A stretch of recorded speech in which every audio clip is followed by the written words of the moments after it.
Mr. Mayor, we're live. Great, thank you.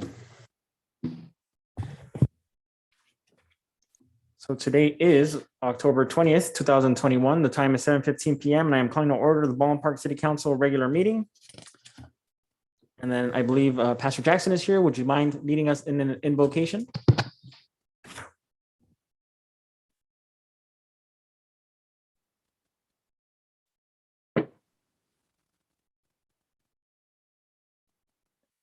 Heavenly Father, we come before you right now in the name of the Lord and giving you praise, glory, and honor.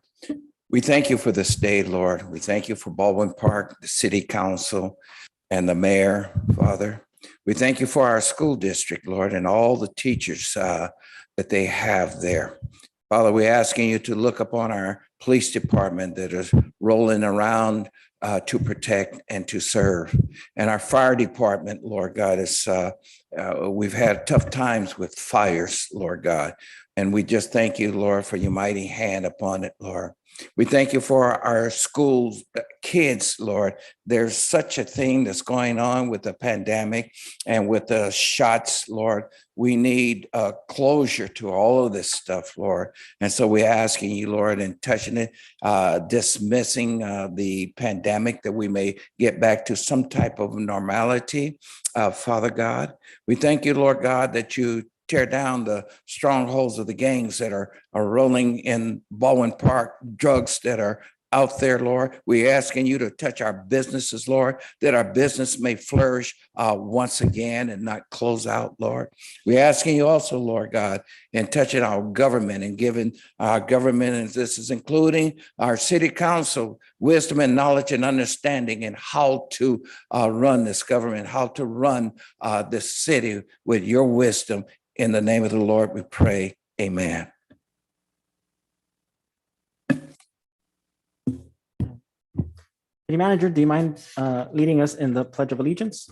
Bless your mayor. Please, everyone, place the flag, place your hand over your heart. Begin. Flag of the United States, the Republic for which stands one nation, justice for all. Thank you for that. Chief Deputy City Clerk, roll call, please. Thank you, Mayor. Councilmember Damian. Here. Councilmember Garcia. Here. Councilmember Hernandez. Present. Mayor Pro Tem Avila. Here. Mayor Estrada. Here. Thank you for that. City Attorney, is there anything to report out? Thank you, Mayor. The city council considered multiple items in closed session. However, they took no final action on any closed session items. So therefore, there's no reportable report. That concludes my report. Thank you. Thank you. And then an important announcement. The City Council are also members of the Board of Directors of the Housing Authority and Finance Authority, which are concurrently convening with the City Council this evening, and each council member is paid an additional stipend of $30 for attending the Housing Authority meeting and $50 for attending the Finance Authority meeting. At this moment, we move on to presentations, and I believe we have a presentation regarding the Part 1 of the Inclusionary Housing Ordinance, measuration. Mayor? Presentation. Mayor, Yes. before we do that, I don't mean to interrupt, but I'd like to close on behalf of someone. Yes, go ahead, Councilmember. Thank you. I'd like to close on behalf of Carmen Banda Garcia, who passed away earlier this week at the age of 77 years old. She is a longtime resident of La Puente with family ties in the city of Baldwin Park.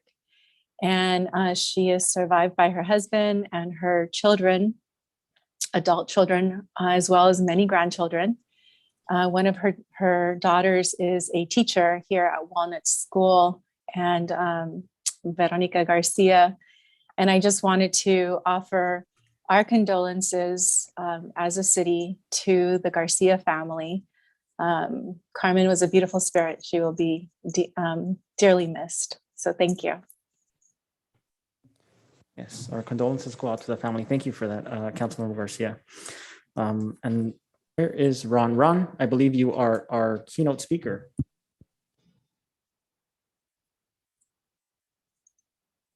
Thank you. Good evening, Honorable Mayor, Council, and staff. Just a short introduction. Want to introduce Craig Edelman and Farzad Mashoud from Lasar Development, who will be presenting part one of two of the city possibly adopting an inclusionary housing ordinance. Without further ado, I'll hand it over to Lasar Development. Thank you. Thank you so much, Ron. Pleasure to be back with you, council members, Mayor Pro Tem. I am Craig Edelman. I'm a senior principal with Lasar Development Consultants, and it's been our pleasure to be working with and on behalf of the city on a number of housing and homelessness related issues this year. And we are back before you this evening to discuss inclusionary housing as a critical tool. I am again joined by my colleague and associate Farzad Mashoud, who will be doing most of the presenting again this evening. But I will kick us off again by thanking you for letting us be here to talk about inclusionary housing. And can we go to the next slide, please? So this is an overview of inclusionary housing and an inclusionary housing ordinance that is conducted in the context of implementing Baldwin Park's 2018 homelessness plan. This is the third in a series of Measure H funded implementation related work. Measure H being the county measure that is funding our work. Following our review of accessory dwelling unit incentive programs and your city's potential to address affordable housing needs through hotel conversions. We were before you a couple weeks ago on that. So tonight, we'll provide an overview of inclusionary housing and inclusionary housing ordinances and the potential to impact the city's housing and homelessness needs. This is part one of a two-part presentation. So this is Inclusionary Housing 101, if you will, an introduction. Part two will include a deeper financial analysis, but we wanted to lay the groundwork here for you initially with some basic concepts and components of inclusionary zoning policies. So with that, I'm going to turn the mic over to Farzad to do the heavy lifting. Thanks, Craig. Great to be here. Thank you all so much to the Baldwin Park Council and to the city staff. So on the next slide, to begin, I just want to frame what is inclusionary housing and just a few kind of key points. Inclusionary housing is a land use policy, and in a way, it's a land use subsidy for affordable housing. And like any land use subsidy, it can only go so far without constraining new development. So that's one thing we're going to be talking about in the presentation tonight. Inclusionary housing ordinances require a certain share of newly built housing to be affordable to typically low and moderate income households. Often what you'll hear is such and such cities inclusionary ordinance is 15% moderate income, something like that. And what that means is that 15% of a project's units must be affordable to moderate income households. So done right, an inclusionary ordinance can create new affordable homes. But again, it's important to make sure that the ordinance does not constrain development so that you can get the best benefit of that policy.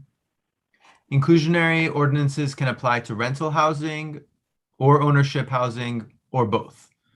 And you can, as a city, you can allow a fee to be paid in place of building those affordable units. This is what's often called fee in lieu. And that fee can go into a pot of funding for the city that the city can use to develop affordable housing projects that it wants. Next slide. These are three kind of key points that we also wanted to add about inclusionary. First is that inclusionary housing really is meant to capture the benefits of economic growth and the benefits of new development and share those. It's one of the few tools that a city has to produce affordable housing without using public subsidy. Next, inclusionary housing can reverse historic patterns of segregation and promoting economic integration by requiring affordable and market rate units to be built together. And finally, inclusionary housing can help prevent homelessness by creating additional affordable homes.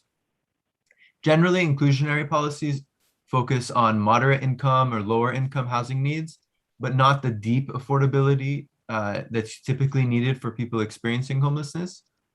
But looking more broadly at the housing system, as we've been doing throughout these presentations, any additional affordable housing supply can help address and prevent homelessness by providing more units that are affordable to households that need them. Next slide.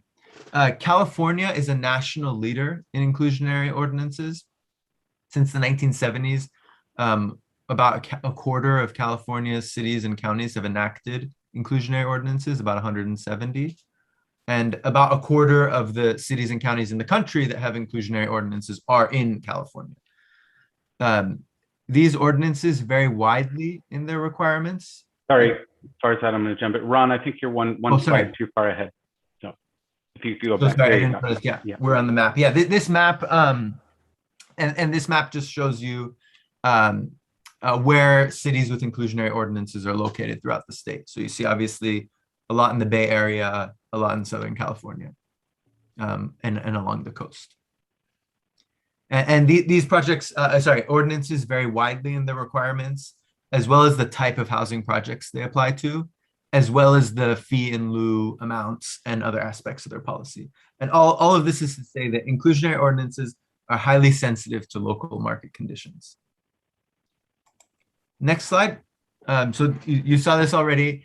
Inclusionary housing is just one of many tools that you have in your housing affordability toolbox.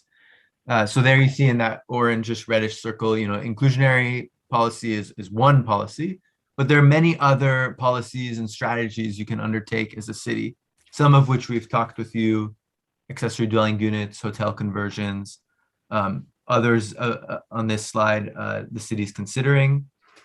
And just to emphasize, inclusionary is just one of many strategies that are needed to really address affordability. In the next slide, since inclusionary is part of a larger system of creating affordable housing, we wanted to take a look at the number of inclusionary units that have been permitted throughout California in each of the last 3 years. So you see on this graph, on the larger red bar shows you how many affordable homes on all of California have been permitted in each of the last 3 years that have some sort of public subsidy.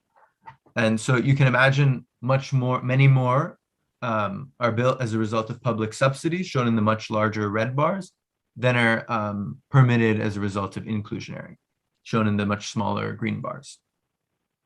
The point here we want to make is not that inclusionary units are so small that they don't matter.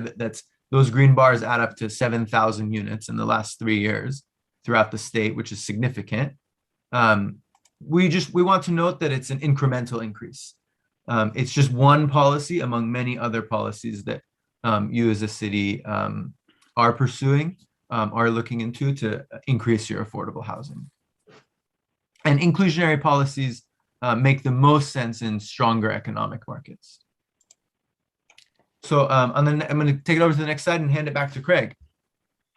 Thank you, Farzad. So what we want to make clear on this slide is, as Farzad mentioned earlier, inclusionary housing is a land use subsidy.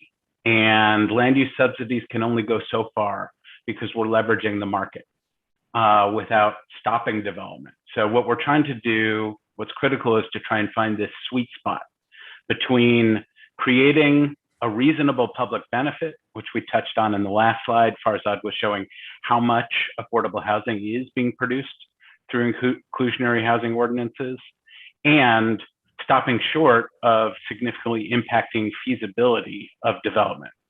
Because inclusionary housing is a requirement, it can impact development feasibility. And it's worth noting, and we'll touch on it in a moment, that some bad actors in the state have actually used inclusionary zoning to create such a high hurdle to actually impede development.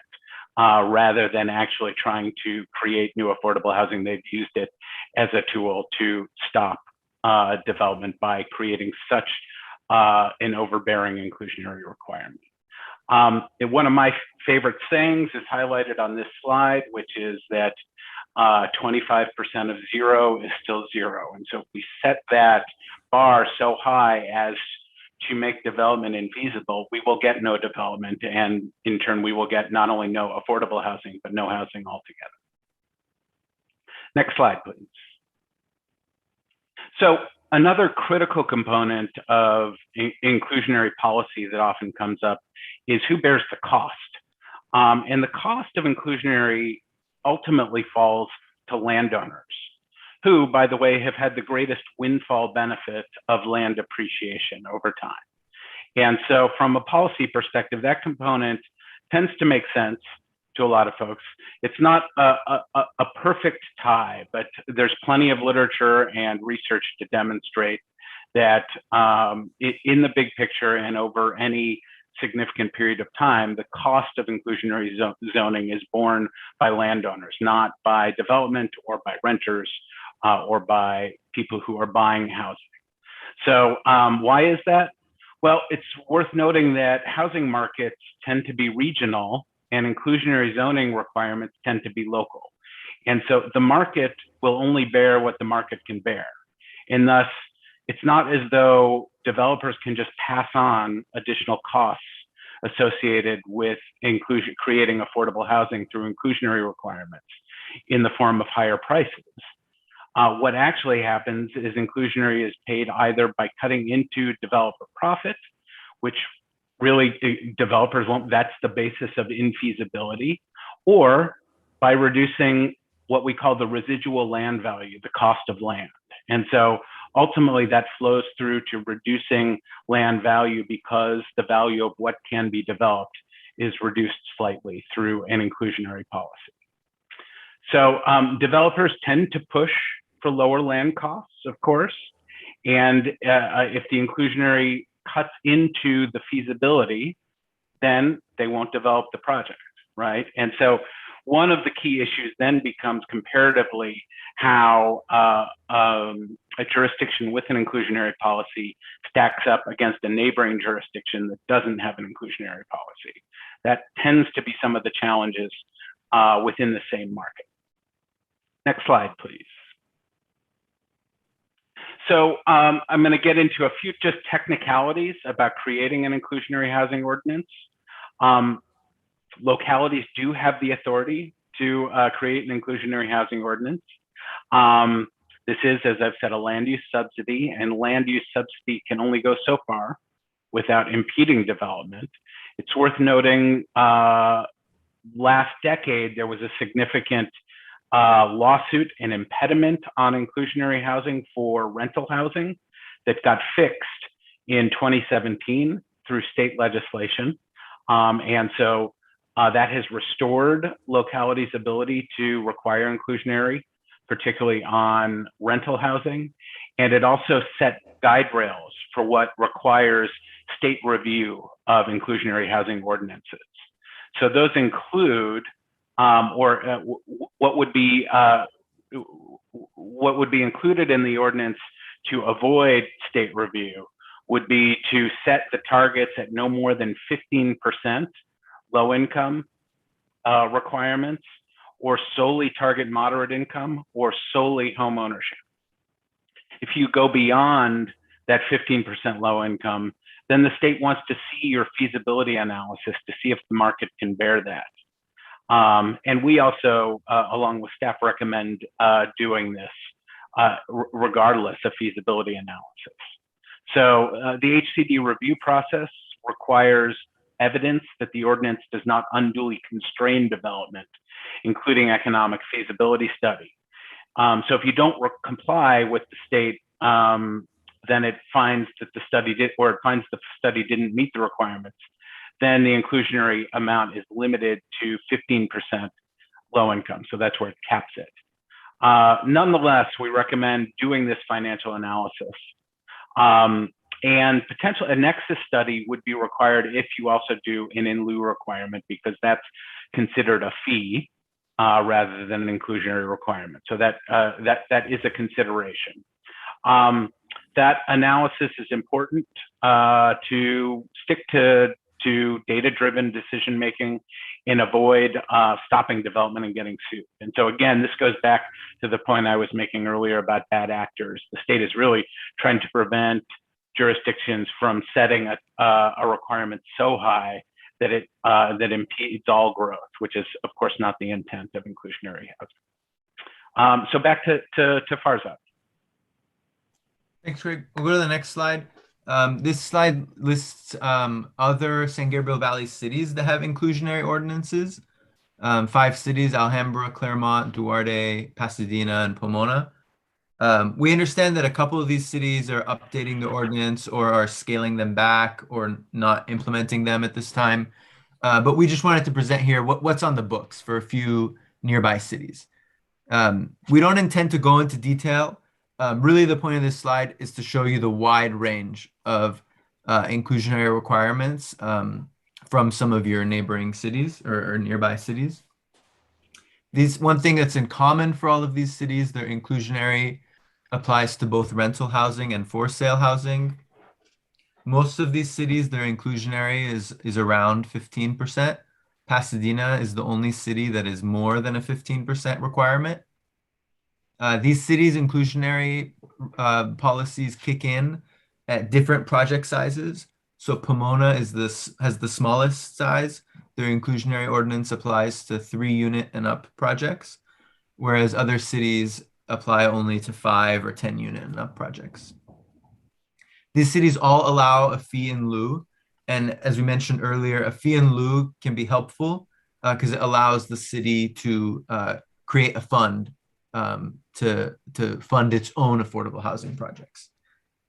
And most of these cities also allow developers to exchange a smaller number of lower income units in place of a larger number of moderate income units. So for example, if you have an inclusionary requirement of 2 moderate income units, you could exchange that for 1 very low income unit. This is just an incentive basically to get developers to build more deeply affordable units. And so again, we really want to note here that inclusionary ordinances are highly sensitive to market conditions, and Baldwin Park's market is different from each of these cities' markets. So we're not showing these to say we recommend this city or this city or this city, but really just to show that the range varies. Next slide, please. These are the key considerations when deciding to adopt an inclusionary ordinance. First is who it applies to. So as we mentioned earlier, is it only for rental, only for ownership? Is it both? Is it projects of a certain size? Do we want to have it apply on single family, multifamily, both? How? Then also the percentage of affordable units required. Do we want a policy that's 10% low income, 5% very low income? What? This number really needs to be based off of financial analysis so that it's a data-driven decision and becomes defensible so that you're showing that you don't prevent development. And then finally, it's important to know how you will monitor the deed restrictions. And this is Baldwin Park's in a really good position for this one because as a city with the housing authority has expertise in this area already, monitoring deed restrictions. Next slide, please. So we also wanted to look with you just at a rough analysis of what outcomes you could have with an inclusionary ordinance. So we looked at projects that were 12 housing projects that are listed here on this slide, the bullets, market rate projects, that either were built since 2014 or are entitled or under construction and in progress. There weren't so many future ones, so we wanted to look back just a few years to have a larger range of projects. So these 12 projects are each at least 5 units in size. We wanted to look at projects of a significant size at least. And actually 4 of these projects already provided 1 affordable unit each, likely because of density bonus. So we took 2 fairly conservative approaches to see if you had an inclusionary ordinance, how many units would you have gotten out of these projects? So in the next slide, in the first scenario, we said, look, let's say if the city had a 15% inclusionary requirement, 15% moderate income, how many more affordable units would you have gotten? So we found that out of these 12 projects, there were about 225 total homes, and 31 more of them would have been affordable to moderate income.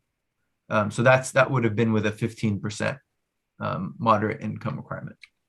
Then on the next slide, same idea. We said how many units would have been affordable if we had a 10% low income requirement.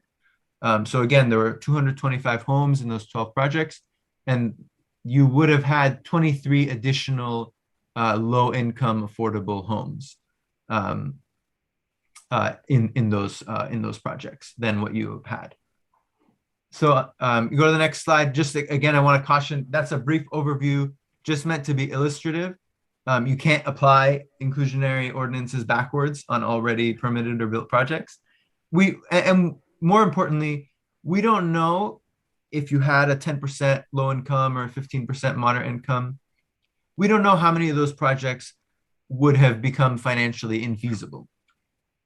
So as Craig mentioned, an inclusionary ordinance comes with a cost. And if that cost is too high, a developer won't pursue a project. It won't become financially feasible. So this is why a financial analysis is very important. And this is what we'll be coming back in part 2 with, is a financial analysis to see what rate would be feasible. So just advance one click. I have an animation on this slide. So remember, if you have an inclusionary policy that halts a project, it doesn't matter how high your percentage is. If the project doesn't get built, you get neither the affordable units nor the market rate units. 25% of 0 is still 0. So finally, just to conclude this section on the next slide, inclusionary ordinances are, sorry, back one. An inclusionary ordinance is often complementary with a density bonus. Not every city has an inclusionary ordinance, but every city does have a state mandated density bonus in California. And these are really complementary, like a carrot and a stick. A density bonus is a carrot, provides developer with incentives in exchange for offering more affordable units. And then an inclusionary, because it's a requirement, it's a mandate, is a stick. So as you're evaluating inclusionary, it may be valuable to also consider how the density bonus can complement that and make your affordability go farther. So I'm gonna pass it back to Craig and for the next slide. And I will wrap it up here. So next slide, please. Oh, one back. There we go. So let's tie this all together. Some of the key points. An inclusionary housing ordinance is one of many tools to increase your affordable housing. And the primary tool that leverages land use policy rather than public funds, which is one of the reasons they've become so popular. Second, state law allows cities to create inclusionary ordinances, and we can avoid state review by staying within certain guide rails, although state review is not by any means a be-all, end-all. Third, we want to ensure that requirements, of course, are not so high that development becomes infeasible. We don't want to kill the goose that laid the golden egg. And last, it's important to base inclusionary requirements on financial analysis and data to find that sweet spot that we were talking about. It's also worth noting, of course, that financial circumstances are constantly changing. And so thinking about ways to evolve your inclusionary ordinance should you go in that direction, because today's financial circumstances are not the same as they will be 2, 3, 4, 5 years down the road. Finally, last slide, just a reminder, we will be back with you with more detailed financial analysis on inclusionary zoning. So look forward to bringing that to you. And also some thoughts about potential funding for potential additional work on the financial analysis that we're recommending. So we want to engage the Homelessness Initiative to advocate for more local funding or identify funds through the cohort or other potential county or state level funds. So we will be back with you to discuss those as well. So that concludes our presentation. The last slide is just our thank you and opening it up for questions. Great, thank you. So, I mean, I'm looking forward to the continued process on this. I think it's it's a good policy to potentially pursue. I think I saw in your slide that, and I was told this yesterday, so I just wanted to confirm, if a family in Baldwin Park is making less than $95,000, they are considered low income. Is that correct? We'd have to look that up, and I'm not sure if any of the staff on the phone has the number. That doesn't sound right to me. It sounds to me like 95,000 is probably the area median income. So that would put that family at 100% of area median. But it all depends on what percentage of the area median income is for a family of four, assuming that's we'll assume that family size. But by definition, 80% of area median is low income, 50% or below is very low income, and 30% or below is extremely low income. So we could pretty quickly look up what the area median for Baldwin Park is. Great. So as we move forward, I think that's maybe something to keep in mind, right? Sure. Regarding our demographics, how many, do we need more low income, or do we need more moderate income, right? Housing. Well, and of course, I'll jump in and say that the housing element is very much a study of specifically what needs there are. Great, thank you. Any other council members? Thank you for the presentation. I'm also looking forward to getting the rest of it. That was wonderful. Thank you. I think Councilmember Hernandez, you have any comment? Thank you. Again, thank you very much for this presentation. Certainly looking to the second part of that. One thing to keep in mind is, perhaps just as you educate us, as you showcase the other cities, can you share with us, at the next presentation or in a memo later, the timing of when they implemented that? I think Pasadena was one of the last one back in 2020 or early 19. I can't remember exactly when, but around that time. So that just kind of helps us understand, the progress that cities are doing to help implement. And also, if there's a way to look back at the cities that have built this in other, in other areas, either here in Southern California or in other areas, to give us a sense. Because again, one of the concerns, as you mentioned, is the competitiveness, right? The Sure. Financial, if it works out on a paper napkin. Because again, if our next door neighbor doesn't have this, then it might be easier for them as a developer to go next door to just build something there instead of here, even though we may have something at 9 or 15, whatever the case may be. But but we'll have that further discussion at a further time. Thank you, Mr. Mayor.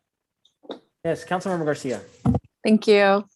So I know that the city of Baldwin Park, we have used density bonus in past projects. And there have been some projects that we've required 20% set aside for affordable housing. I was curious to know, have we used the inclusionary zoning in any projects here in the city to date? No, your city currently does not have an inclusionary ordinance. That's correct. We have not, Councilmember. Okay, thank you. Great, thank you. Any other questions from any staff or council? If not, thank you for being with us today, and thank you for the presentation. I think we're all looking forward to the next steps. Our pleasure. And Mr. Mayor, just confirming your numbers were correct, that $94,600 is the low income threshold for a family of four in Los Angeles County. Yeah, so that was an interesting fact that I learned yesterday. So I thought it was neat to bring. It was not neat, right? But it's an important thing to bring up as we, as we go through housing and keeping our demographic in mind. But yeah, thank you for that. Thank you all. Our pleasure. We look forward to being back in front of you soon with part 2. Thank you all. Good night. Good night. Thank you, everyone. Yuriko, did you have a comment? No, I was just thanking for our presenters. Thank you, Mayor. Okay, yeah, and of course, thank you to Yuriko and then the rest of our city staff for really staying on top of a lot of these housing issues that we're trying to navigate. And I believe at this moment, we will open up public communications. Chief Deputy City Clerk.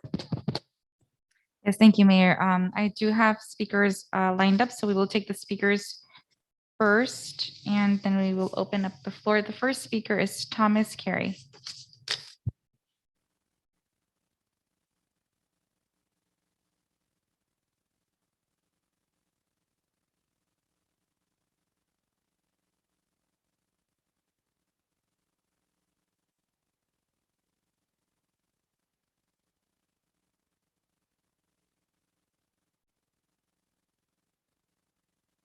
Oh, I didn't see the button there. It was always on before. That's a different one now, I guess. Well, this housing thing, they're talking about inclusion and all. But if they can pay a fee to avoid building affordable housing, I don't see what the point of the discussion is. If they can pay a fee and not build it, and I don't understand why you're encouraging more people to come to and jam more people into an area. I don't have to drive the traffic myself, but I hear about it on the news all the time. You're building more and more housing units, and then you complain that there's no water, there's not enough of anything, but you continue to insist on building more. I'm at a loss to figure out why. The governor in this state and the one that was there before him insists on building a train to nowhere that nobody really wants. And they build an aqueduct to bring water from back east, or the water they don't really want, and bring it out here and dump it in the Colorado River, so that we at least have water to drive the turbines at the dam to bring electricity here. They don't think that way. They just do whatever and keep pushing this high-speed rail that is $100 billion down the drain. People are going to fly. They're not going to ride that thing because only the rich are going to be able to ride it anyway. And it's just money wasted. But this state's great for doing that. The schools is a good example for that. Every few years, they come up with a new program to teach the same thing that they taught when I was in school. I don't know how many ways there is to teach something like that, but they wonder why they're always in the hole. They don't teach these kids anything that's practical about what financing and all that stuff. They don't teach that. So they waste their time teaching them algebra and things they'll probably never ever use. And we wonder why we're in the shape we're in. Maybe they want to keep everybody down. They waste time teaching things that are unnecessary. And that's their way of keep them down so that they are unaware of what's going on and why the state's in the financial shape it's in. We're going down, down, down, and they're spending money and they're cramming more and more housing and crying there's not enough water, there's not enough this. Well, why build anymore then? And in places they want to build granny flats in the back, and they complain the street's full of cars leaking everything imaginable. And they say, oh, we're concerned about the environment. Oh crap, they're not concerned about global warming or anything. They're concerned about that. They'd cut the birth rate. You need more of everything when you have too many people. Right? Right or wrong? I know I'm out of time, but right or wrong. If you have less people, you need less of everything, not more. Okay, I went over. Okay. All right, thank you. Deputy. Yes, thank you. The next speaker is Catherine Lozier.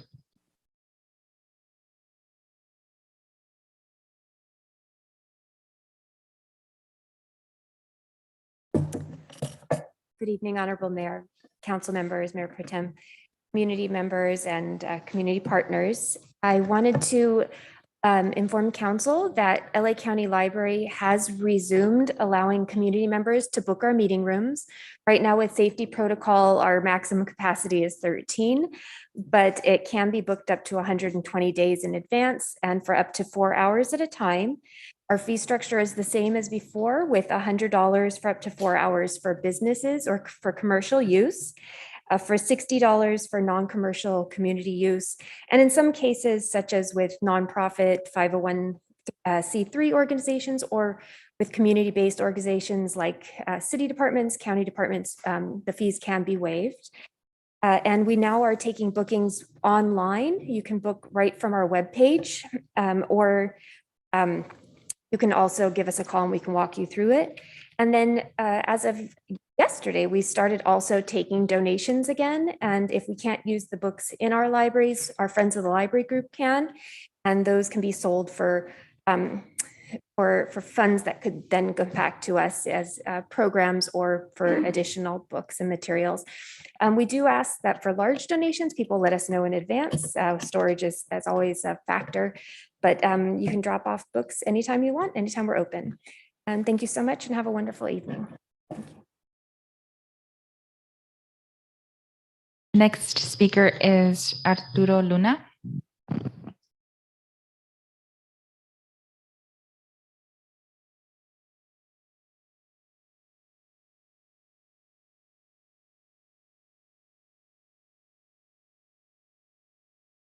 Hello, City Council, Baldwin Park residents.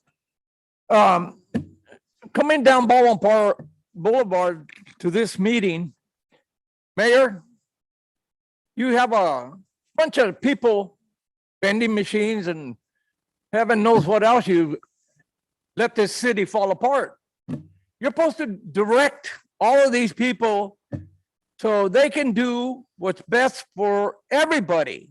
Well, there was a catering truck on that street from Los Angeles.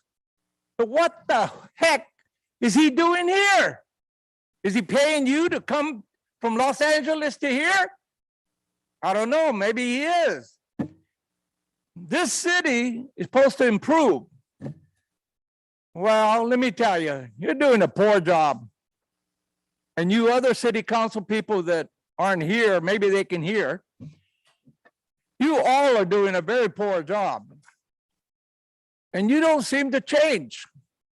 You know, I've asked you, whoever's here, if you drive around the city so you can correct things, you don't care. I know. You think I care? I do care. That's why I'm telling you, get off your lazy, you know what, and do something that makes the whole city better. And having all these catering trucks or whatever all over the city isn't the thing to do. Are you collecting any money from them? Nobody knows. Must be free. That's why they're here.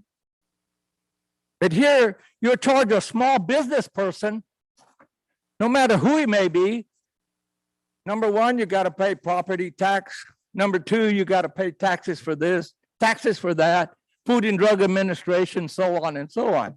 So you're the one breaking the law. Aren't you, as a lawyer, should be telling him, I know, quote, quote, you don't know what you're talking about. Well, I'm telling you what. I don't know the law like you think you do, but he's breaking the law. You have a city ordinance that says you cannot be a vendor all over the city. Did you guys dump it off? I know. Don't answer that guy because he don't know what he's talking about. That's all you do. You look at us like we don't know what we're doing. The ones that don't know what they're doing is you city council. How many times does people got to tell you that you people aren't doing the right job? You don't like our city? You want it to look like TJ? Go ahead, because that's what you're doing. And you must be very proud of yourself. I'm sorry that our race has to do stuff like that. Sorry, guys. Thank you. Mayor, would you like to take communications that were accepted via email, or would you like to open up the floor? We'll open up the floor, and then the emails, the letters, you can always share them with the council via email, and you can put them down for the record.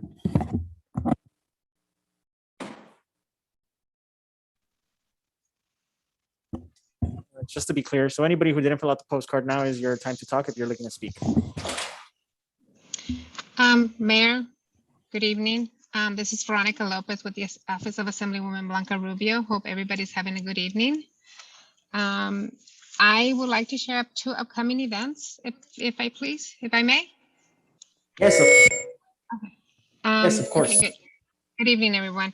On November 23rd, our office will be hosting our 5th annual Operation Gobble in partnership with Foothill Unity Center. This event, again, will be on November 23rd from 10 a.m. to 12 p.m.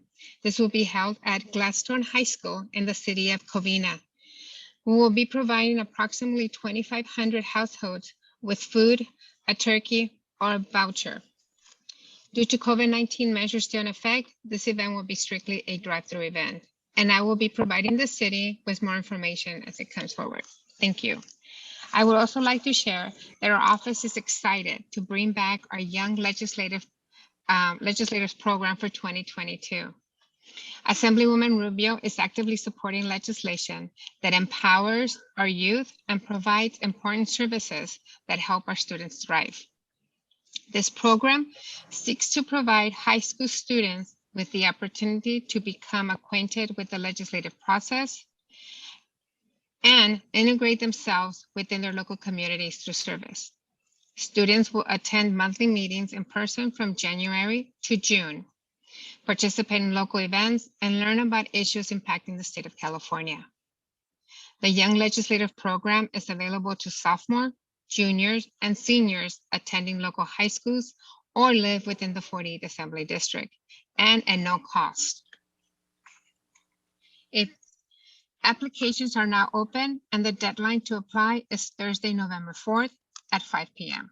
For more information or questions, please visit our website or call our office at 66-422. Oh, I'm sorry, that's my number, 66-960-4457. Thank you so much for your time, and please encourage our students to apply. Thank you. Great, thank you. Oh, I can't hear my mic.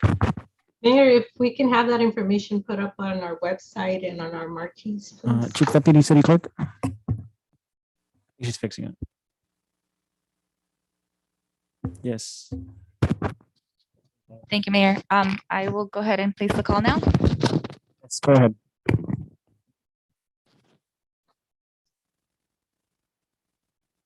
The first caller is Kiana Martinez.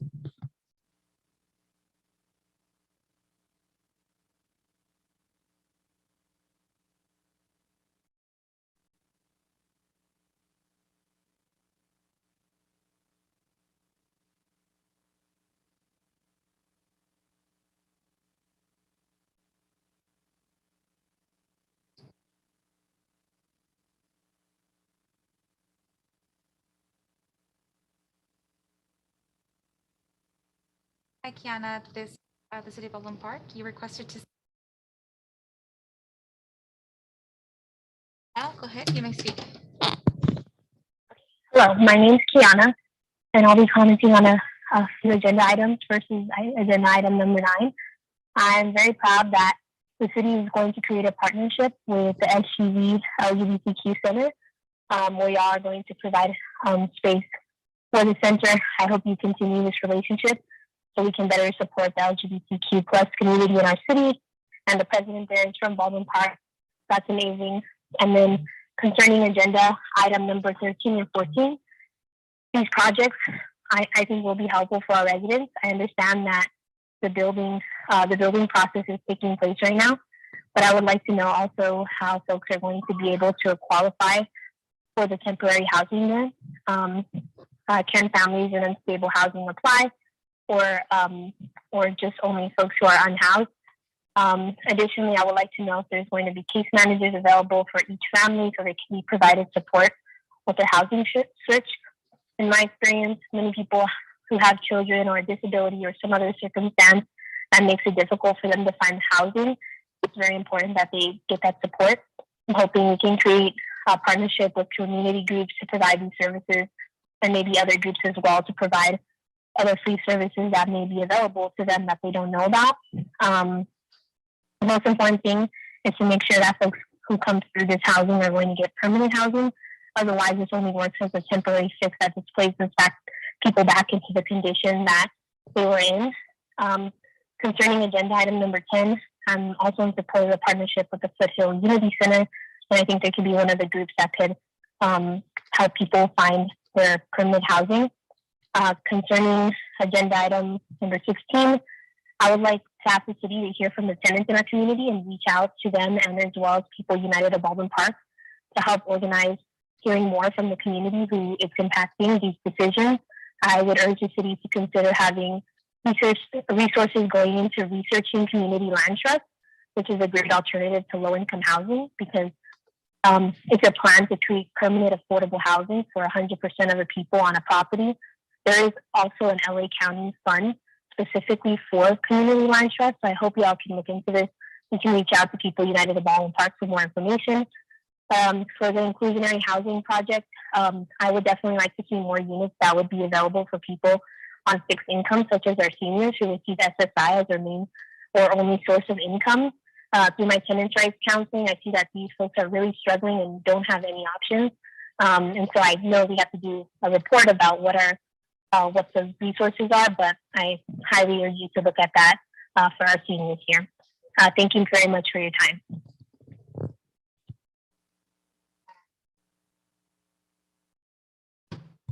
Next speaker is Azarel Garcia, and he also provided a letter that was forwarded to the City Council for the record, but he requested to speak.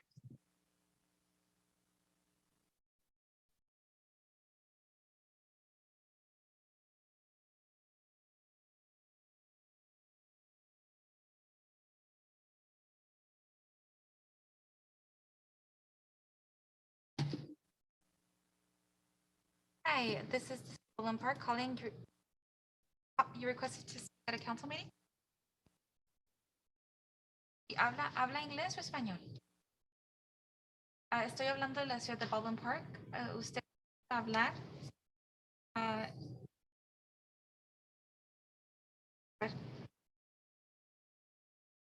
Y usted mandó una carta, pero también pidió que le llamara para que pudiera hablar en la junta. ¿Gusta hacer eso?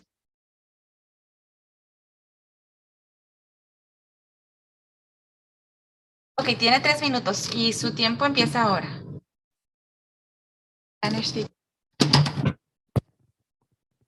Yo no. Trust the caller.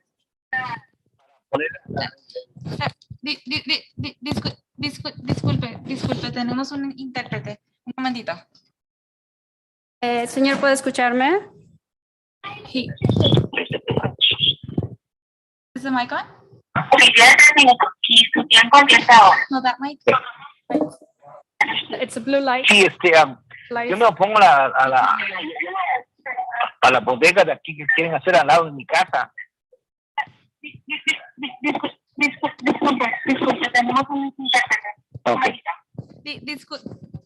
Disculpe, si va a hablar, estoy oyendo a su esposa. Si va a hablar, puede hablar claro en el teléfono, por favor. Tiene 3 minutos. Ok. Yo me opongo a la bodega de aquí que quieren hacer al lado de mi casa.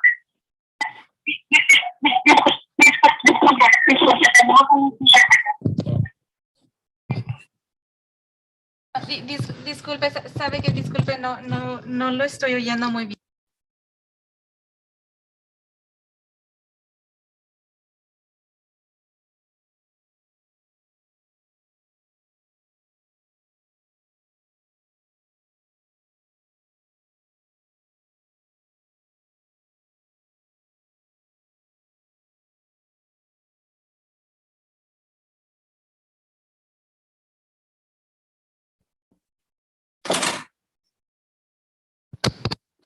This gentleman is in opposition of item number 15 regarding the warehouse.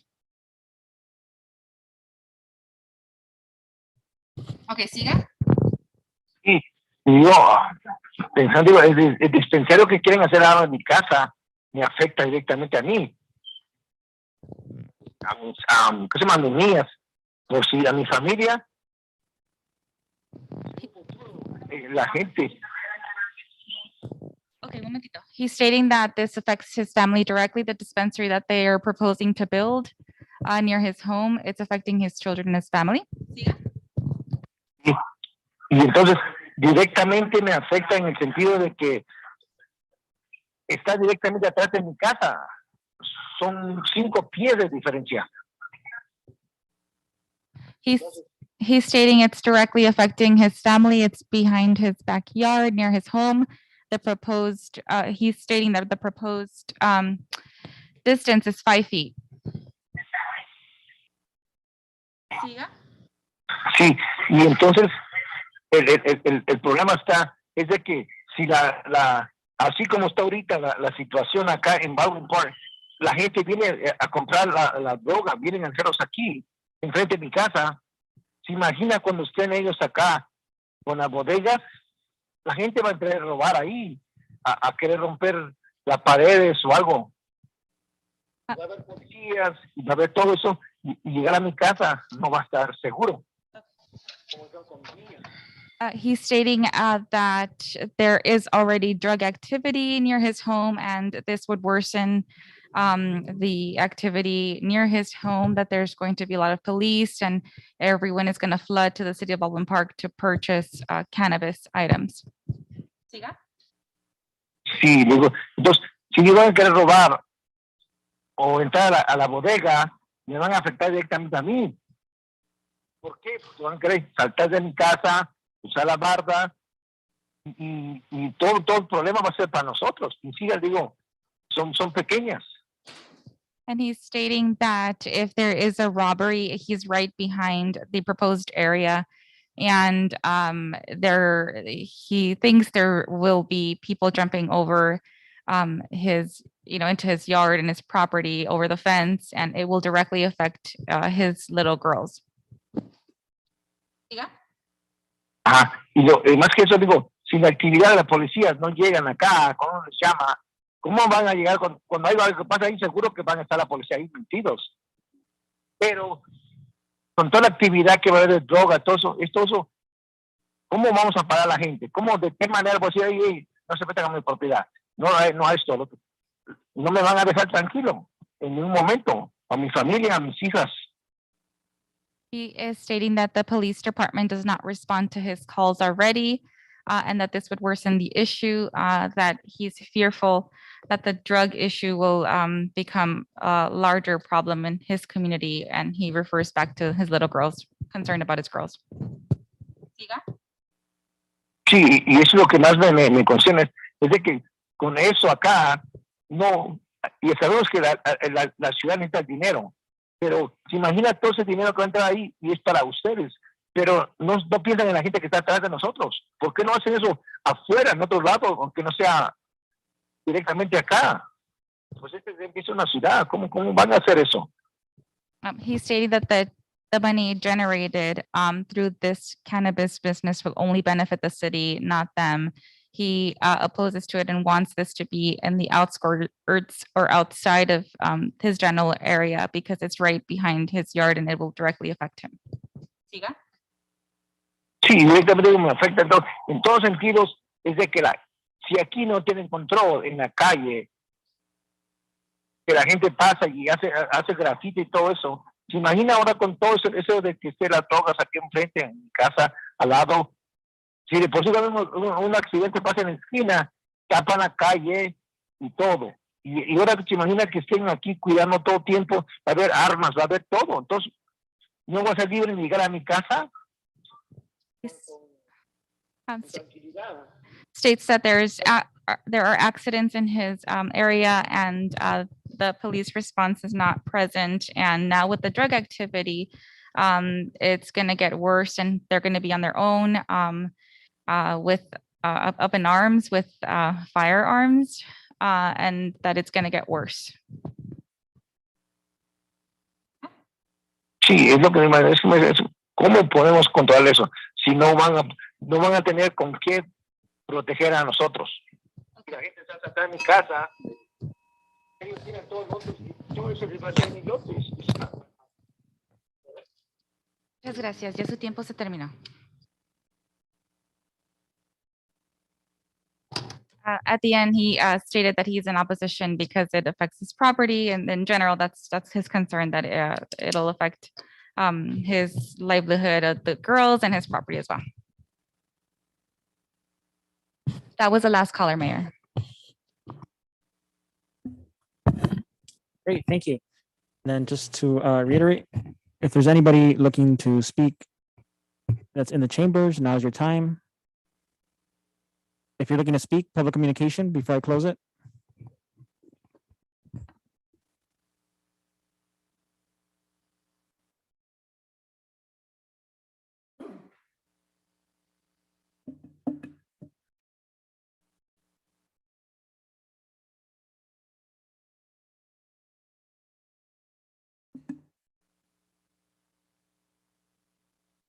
John Rios, resident. I was just listening to this gentleman that was talking right now. And it is a problem that is getting worse, okay? And I don't know if we have enough officers to respond to situations like this. I see a lot of officers, especially on the weekends, there's a lot of officers. But on what this gentleman is talking about, people coming over his fence and carrying guns. And that's one of the things that we're trying to make you guys understand. It's getting worse. It's not getting better. I think it's time for us to start putting posters like we did with Pacheco. That lawyers and the fruit vendors are controlling the city, not the city controlling them. So our next step is probably be putting posters all over like we did before with El Diablo, Pacheco, and stuff like that. Because you guys have to bear down and consider the 85,000 people that are right here in the city of Baldwin Park, and they expect you guys to follow the rules and regulations and protect us. You guys are not doing it. So our next step, like I said, it's time for us to start putting posters and stuff like that all over the city. Go to the places where they park their little vans and everything, with the taqueros and everything. We're going to start going over there and do a sit down. And when Baldwin Park Boulevard, put our cars in there. Block them off from our city. But you guys are not doing it. As citizens, we're going to do it. You guys are not listening to the 85,000 that we have in here. Okay? That's all for right now.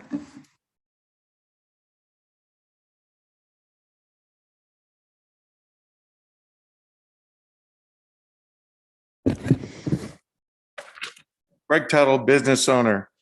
First of all, I'd like to thank the city manager for a very professional job. We finally have somebody that knows how to get professional people in and educate the council on the right decisions. So I want to thank the council that voted him in. You did a very good job. Now then, back to this thing with the vendors. 3 things have to happen: city license, health permit, proof of insurance. You keep fighting this thing that I'm confused. I don't understand what we need to do with these people. I don't understand that, we can't enforce our laws. I come from a law enforcement family. My dad was a sheriff. And the thing is, it's simple. Obey the law. and you're not enforcing the law. You're illegally allowing these people, which came up here during the special meeting and said, well, I don't have the money to pay for this stuff. Well, Mr. Hernandez is so generous that he's going to loan them the money. Nobody loaned me money to go in my business. Stop it. Enforce the law. It's black and white. Don't sit there and change the colors. Then we have even Monica. I couldn't believe Monica got it out of everybody. Then what we can do is we can put banners up. You remember the Pacheco donkey banners? I'm not afraid to put more banners up. You want us to do that? We will do that. We will help you educate the people. Now then, I looked at on the 11 on your agenda. Have anybody done the background on this guy? $4,500 a month he's paying your charge for him, and there's no guarantee he's going to get you a grant. Also, he gets travel expenses, no questions asked, and no guarantee on the results. Have you looked at his background when he went to Fresno and was getting prostitutes over there and had to stop the state assembly? No, nobody did that. Do some research, people. This is not the kind of guy you want in here representing our city. Also, the Baldwin Park story with the hostile environment and all the other stuff. What they haven't told you about is the Daniel Rodriguez story that's going to come out about Mr. Hernandez, Lozano, Jean Alla, and Monica.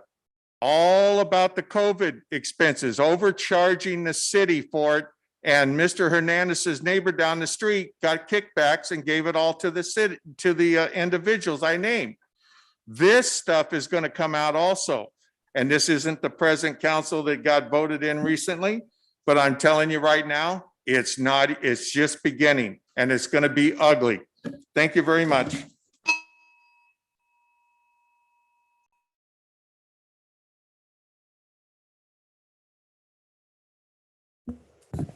Great, thank you. Is there anybody else looking to speak?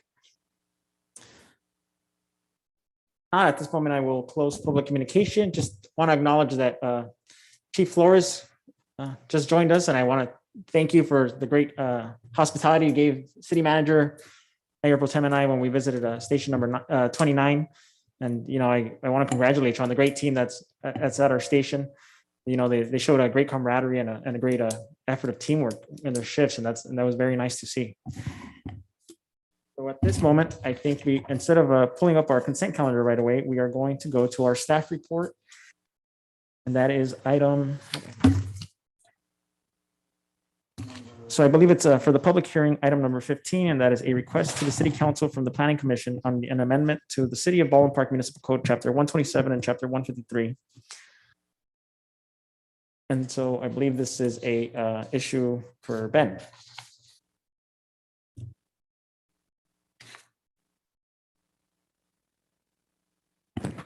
Yes, no worries. So we are on public hearing regarding the distance requirements. Oh, yes. I'm going to have our city planner, Ron Garcia, come on up to introduce the item. Thank you, Mayor, the council, staff. This item was continued from the October 6th City Council meeting. We have present Sylvia, who is our Cannabis City Attorney, to answer any questions of the council. As you recall, the code amendment includes the request to increase the size of a distribution facility from 22,000 square feet to 40,000 square feet, and also reduce the distance to a residential structure on a residentially zoned property from 50 feet to 20 feet, which was upon the request of the applicant. And again, the applicant is also present for any further questions. And staff now is recommending the distance be 24 feet.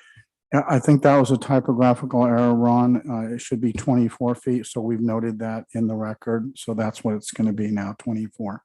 Thank you, Mr. City Attorney, for noting that. Thank you, Ben. Great, thank you. So, you know, my only concern is that we didn't hear, so from my understanding, Ease and the city should have been doing some public outreach. And then, so the guy that just called, he also left his email for the record. 5114 Stewart Avenue is actually right next door to this facility. When we asked, nobody said that there was anybody against this. So, how come we didn't get this guy if we did our due diligence and doing some public outreach and this guy's right next door?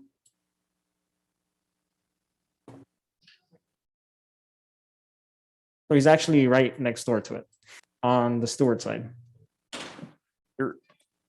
There is a slide that shows the rear wall of the proposed facility and the residential structures.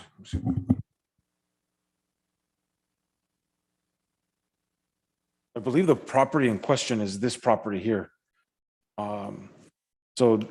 This slide is a depiction of the distances from the rear wall, the rear building structure of the proposed facility, which ranges between 36 to 33 feet here. And then the closest, which is 24 feet 7 inches here. And then on this side is more than 40 feet. This structure here, I just want to note that this is it's a non-residential structure, so it's an accessory building. This is a garage here, and this is an open air. It's kind of like a giant, from the aerial view, from looking at it, it's just a giant metal structure that looks like a patio. And then beyond this point here is a residential structure. So from the building here, from the edge, it's from here to here to the non-residential structure is 40 feet plus. So you can see that the distance to a residential structure on this property is more than 40 feet. Mayor? Yes, Mayor Pro Tem. Yes, and what's the distance between that building and their yard where the children will be playing? The yard, just a guess, educated guess here, is this distance here from the rear building wall to the closest residential structure here, again, is 24 feet 7 inches. Imagine this width here ranges between 24 and like 27 to the residential property line here. The property line from the building is 24? I thought you said the actual house was 24. Oh, that's here. That's this residential structure here, which is in the middle. I know it's probably hard to see the laser pointer on the screen. Mm-hmm. On your end. I see the structure, the residential structure, but I also see the yard, the green areas where children would be out playing or what have you, family members maybe having a gathering. That would bring them closer to this actual building, to the cannabis building. Yeah. So the rear yard area of that residence is that kind of, you see, it's kind of like an open dirt area with a couple of vehicles in the backyard.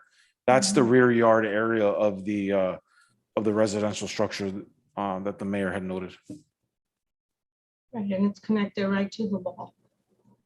I just wanted to make sure you noted that. Is anyone from Ease here? Maybe Tony Can, is he here? Yes, so Representative Tony Kim is not available, but a representative from Ease is present. Would it be the representative, or would he know about the outreach that was done? Because I know that Tony said that there was an outreach that was done, and I know exactly this property that is in opposition for this code amendment. But I wanted to see if maybe they have any feedback from this particular neighbor. Absolutely, I can bring him up.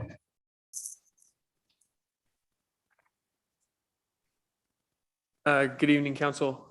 Yeah, the outreach we did, there were flyers sent to every residence within 300 feet of the building on the property. So that residence did receive a flyer. We also did door-to-door outreach where a representative went to all of the neighborhoods, including the one that you see on the photo there. They also had an interpreter with them in case they needed a Spanish translation. So in that outreach, we also held a kind of a little meeting that was noted on the flyer at the building. No one came to speak with us at that time. And when we were doing the door-to-door outreach, we also didn't receive any opposition to the potential of a cannabis distribution center there. Do you know if you guys made actual contact with the residents at this address when you guys did your door-to-door outreach?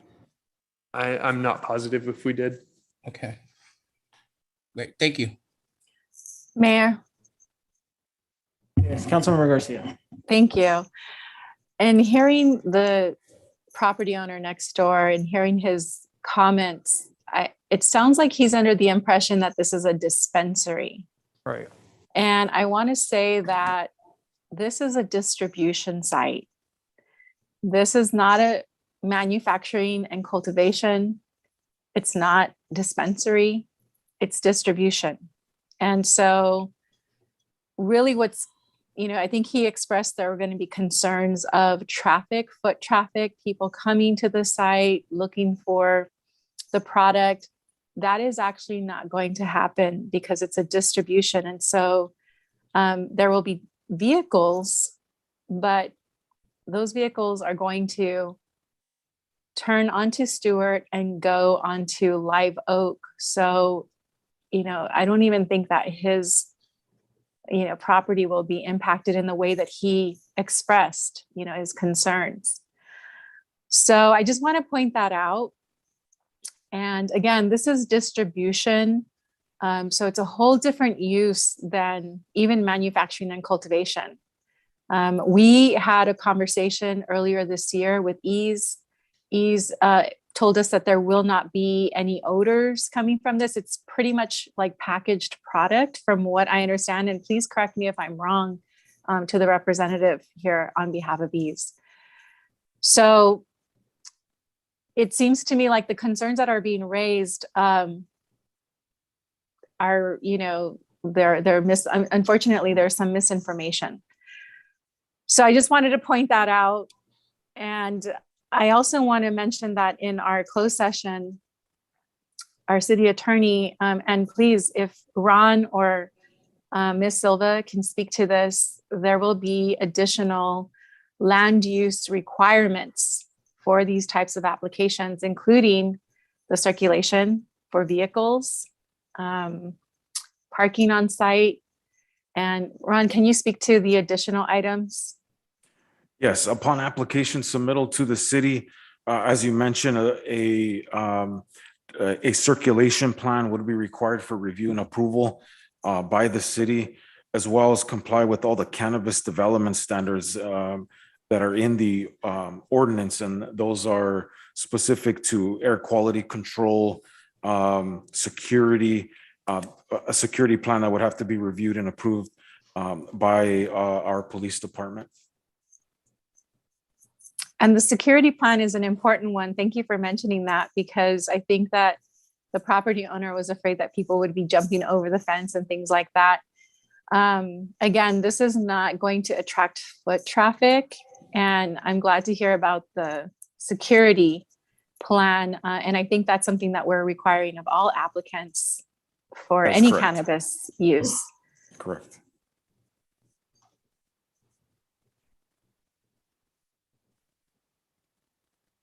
I do think that with the land use controls that we have and the efforts made by Ease to reach out to the community, that there's one property owner who doesn't have all the accurate information, unfortunately. There's one property owner out of many that were probably contacted. So I think it would be, I would feel comfortable moving forward with this item and supporting and approving this item tonight. I think that we have enough controls for this site and also for future applications for specifically distribution.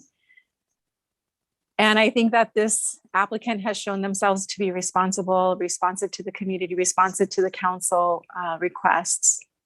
And so I'm prepared to support the item and move forward tonight. Great. So one of the things I got from that was that there was an effort to reach out to the constituents, but there's no actual guarantee that any of these people were actually responded to those efforts. So we don't actually know how many people talked and said yes or no, right? Because that's what happened with this individual. Well, this individual was reached out to, but there was no guaranteed contact made, verbal or whatever, where these persons gave their opinion. And that's kind of how they ended up here today. Mayor, Yes. one of the concerns that I did hear from the gentleman is that he is concerned that there is going to be armed security guards so close to his area, and that if anything was to go wrong, anything can happen with this, people being armed or whatever case may happen in the area. That was another one of his concerns. Mr. Mayor, I just wanted to mention for just a minute, we are talking about this amendment and the cannabis related ideas. And we do talk about that a lot in closed session. So I just wanted to remind all the council members that we don't want to talk about anything that we discussed in closed session in this open meeting. I don't think that has been done, but just a friendly reminder. Thank you.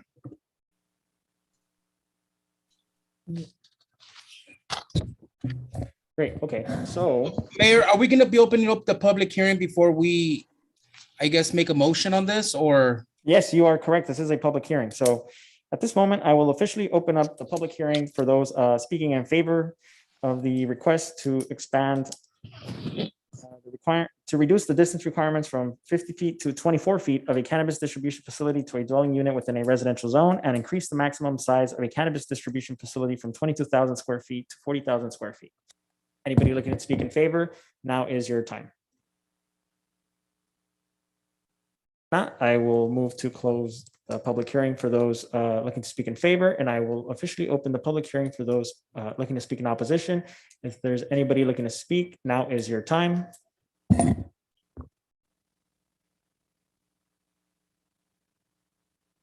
One of the comments I want to make is Monica Garcia got paid $1,999 from Mike Toohey, who's the consultant, to vote on this. And also Mr. Hernandez got money. I don't know how close you're going to keep getting these weed farms next to, well, not weed farms, I'm sorry, distribution next to housing. We have so many areas where we have buildings that are vacant that can be done there. And then now you're expanding it double. I don't understand this. These guys have been in there for a year or two, not even had a city permit, city license, or been anything done with the weed stuff. And now all of a sudden they're coming in and wanting this gigantic building. They're going to do all this distribution and right next to housing. Why did they pick that and not pick the buildings over by there's a credit union over there. There's 2 or 3 buildings that got busted because they weren't even legal and they were doing all the weed growing, and they had ocean containers outside drying the weed. So where do we draw the line? You guys set a line, you set a limit, then you just keep changing it. Somewhere down the line, you need to keep uniformity, and you need to quit just everybody gets a special deal. And whoever gets paid the most money in these council people, they vote for it. This isn't right. It's the same thing all over. And yet, and if you think I'm lying, go check the 460 forms on Hernandez and Monica. Okay? That's all you got to do. Go on the website. Thank you very much. Great, thank you. Anybody else?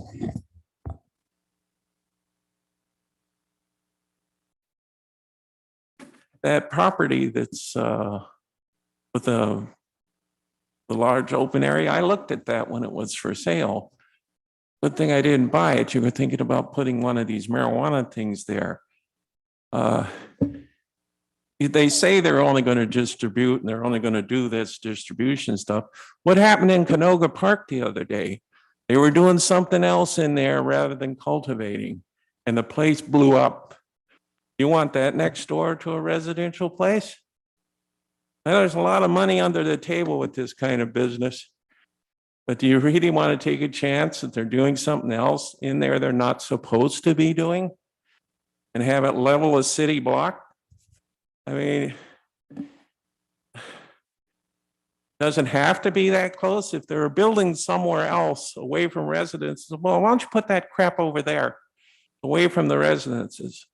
That way, if there's an explosion, the residences don't have their houses blown off their foundations because somebody's extracting honey oil or whatever they do in those places that causes things like that. It's supposed to be in an industrial area, not near the residences. And you got illegal activity with this going on, and it's just the same thing. Like Greg says, it's been going on for years. People are getting money, campaign contributions and the like, and that's okay. Go ahead and do it.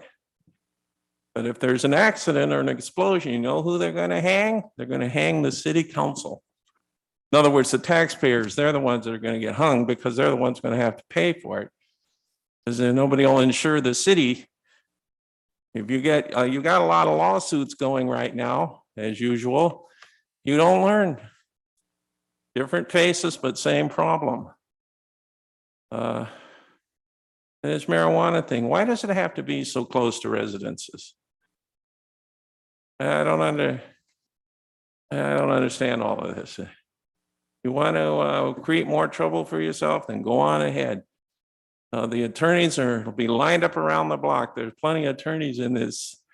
So that's part of the reason the cost of living is so high in this state. Sue, sue, sue. And you leave yourself wide open, you ask for more. And who pays? It isn't the council people that pay, it's the taxpayers that pay. We're the ones that get shafted, whether it's here in Baldwin Park or out in San Bernardino.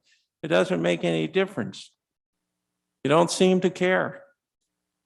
You want to build these things and let these people do whatever they want. Are they going to go in there and make sure they're not doing anything illegal they shouldn't be doing in there?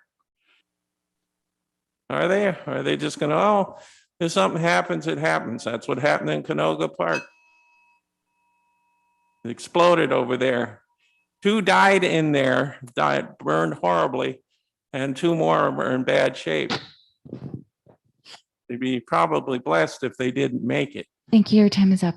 Oh, I thought, okay. Okay, is there anybody else looking to speak? If not, at this moment, I will officially close the public hearing in opposition, and the floor goes back to council. Councilmember Demon, did you have any comments, or was your comments just regarding the public hearing? No, I do actually have a couple of comments, and I did read the email that the gentleman at 5114 Stewart Avenue sent regarding item 15. And I'm looking at the map that was provided. Right now, we're currently at 50 feet. The distance currently to that property to the first structure there is 40.6. So when you're being realistic about the amount of feet, 50 feet, even if we were to keep it at 50 feet, it's still, if something of the magnitude of either a shootout or an explosion or any of that was going to happen, it was going to impact that resident regardless if it was, 25 feet, 24 feet, or 50 feet. I also like the fact that when we spoke with the Cannabis Legal Counsel, Julia Silva, we have more control over future distribution coming into the city with the land use. And that satisfied me because it does give council more control over any future distributors that want to come into the city. For me, I completely understand the residents are next door to this building, but this isn't an industrial area or outside of the city because it's right off of Live Oak. For me, this is an ideal location for a distribution. If it was manufacturing, cultivation, or any of that, then yes, it's riskier. But with distribution, this is already packaged and it's going to be delivered. I'm not saying that they're not exposed to being robbed. Of course, every business is exposed to being robbed, but that's the reason why there's going to be security in place. To me, I looked at all of the pros and cons regarding this, and I am in favor of amending the ordinance to the 24 feet distance. Thank you, Mayor. Great, thank you. Mr. Mayor? Yes, Councilmember Hernandez. Thank you, Mr. Mayor. Again, thank you to our staff and folks for kind of walking us through this process. Given the work that our attorney Sylvia has been working in regards to adding more constraints and ability for us to oversee and manage these type of facilities, which are not cultivation or manufacturing, which are, a lot different and similar to what Councilmember Damian mentioned. I wouldn't be supportive of that, and I would not be supportive of doing something like that so close to a resident. However, this is, for distribution, prepackaged items. In my view, it's, similar to whether it would be these type of items or underwears, right? It doesn't matter what it actually is, because these type of things would be there, and the traffic flow and so forth will be controlled through the traffic flow plan that they'll go through the process. So in that sense, it really doesn't matter given the restrictions. Now, the one thing I would add is that we as a staff, and same with ease, they go out and speak with this individual and provide them, contact information should this pass today, to provide them a way of contacting us, the city, of course, and of course the business owner, because I believe the business owner does want to be responsive and wants to be a good neighbor in the facility.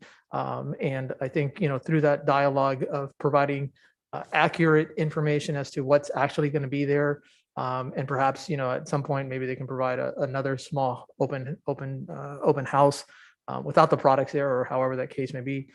So residents again understand what truly is happening in their backyard, because again without having people to understand what's there, they come to different conclusions just because for whatever reason they may not have been provided the accurate facts.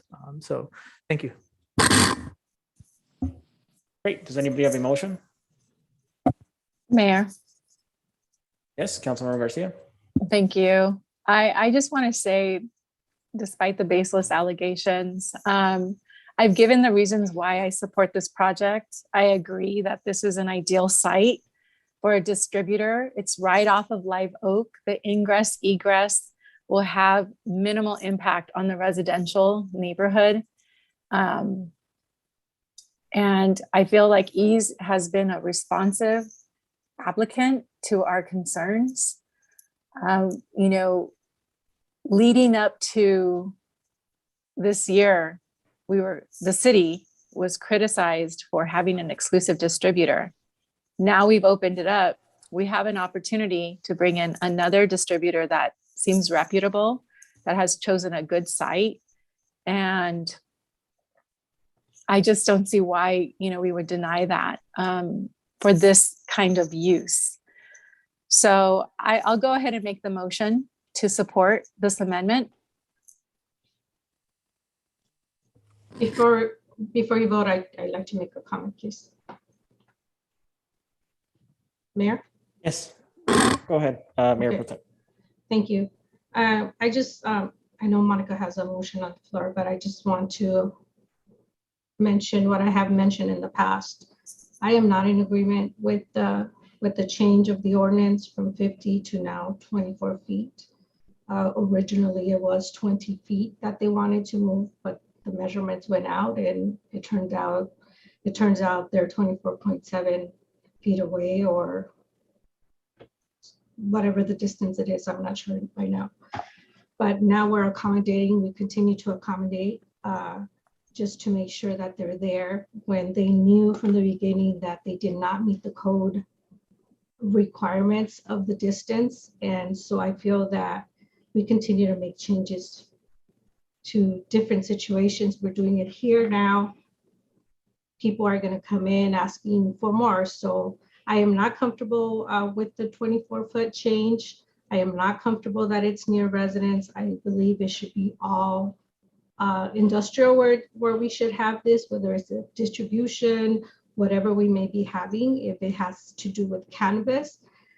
Just last week or 2 weeks ago, we talked about having a vape ordinance, and we were all in agreement that we should have a vape ordinance. And now here we are allowing a distribution next to to homes and residents and families. It just doesn't make sense to me, but I just wanted to make sure that you're aware that I am completely opposed to this. Thank you. Thank you, Mr. Mayor. I'd like to second the motion now. City Clerk, can you roll call? Yes, thank you, Mayor. And the motion on the floor is to approve this amendment with the 24 feet minimum. And the expansion of from 22 to 40,000, is that correct? Thank you. Councilmember Damian. Yes. Councilmember Garcia. What was the 22 to the 40,000? Councilmember Garcia, the amendment that is being requested is the setback from 50 to 24 right. feet. And the facility size increased from 22,000 to 40,000 square feet. That is the amendment that was proposed by staff. Right, but that was in the staff report, correct? I'm sorry, that's a square footage part. Right, and that was in the staff report. That information yes. was provided in the staff report, so, Yes. okay. Yes, ma'am. That was noticed and provided in the staff report and was all part of the Mhm. amendment. Right, okay. So, and I think that based on closed session, it was just the 24 feet that we wanted to clarify here in open session, if I understood. But yes. Thank you, Councilmember Hernandez. Yes. Mayor Pro Tem Avila No. and Mayor Estrada. Hey, didn't you miss Councilmember Damian? Good, yes? Okay, sorry, I didn't hear it. No, I'm sorry, you said no? no, so go ahead and just read the vote. Thank you, Mayor. The motion on the floor was made by Garcia, Councilmember Garcia, seconded by Councilmember Hernandez, and it will be the vote approved, 3-2. Councilmember Garcia, Damian Hernandez voted affirmatively, and Mayor Pro Tem and Mayor Estrada voted in opposition. And now unless the city attorney would like to read the ordinance for the record, its title. Please go ahead, Madam Clerk. Thank you. So we are adopting ordinance number 1460. We are waiving further reading and just reading the introduction by title only. An ordinance of the City of Baldwin Park, California, amending Chapter 127 of Title 11 of the Baldwin Park Municipal Code, and also adopting ordinance 1461 entitled An Ordinance of the City of Baldwin Park, California, amending Chapter 153 of the Baldwin Park Municipal Code relating to commercial cannabis activity. Thank you, Madam Clerk. Great, thank you. And then just to reiterate, I think increasing the facility from 22,000 to 40,000 square feet is completely fine. I think I've heard a lot of our current operators ask for that throughout this year. My only concern is, and I've mentioned this at the previous meeting, right? When Rukli came in, on its public record, the type of contract that Rukli had was, you couldn't justify it. This idea where Rukli had an exclusive bid and they wouldn't pay, the way Rukli's contract was set was that they wouldn't pay the full fee unless they had a full list of operators that were operating. He would never do that. That was a free ticket to a state license, and getting rid of Rukli is not getting rid of them, but removing that exclusivity is an opportunity to fix the image of Baldwin Park. That's where it all started, right? And so as we try to fix cannabis, there's no doubt in my mind that Ease is a great player in the game, and that's somebody that we would want to have here. But I'm just not entirely sure that this is the way that we revamp our distribution, our cannabis. I raised those red flags at the last meeting, and as now it's just, there's nothing to say that this is what really is going on, but it is questionable, right? That somebody would have a facility a year prior to this going on.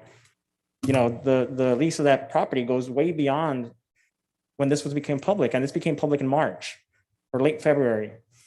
So, I think at this point we have a moral dilemma, where we either stick to the values that we want to push as we set the precedent for the rest of these operators, or we go for, shiny efforts.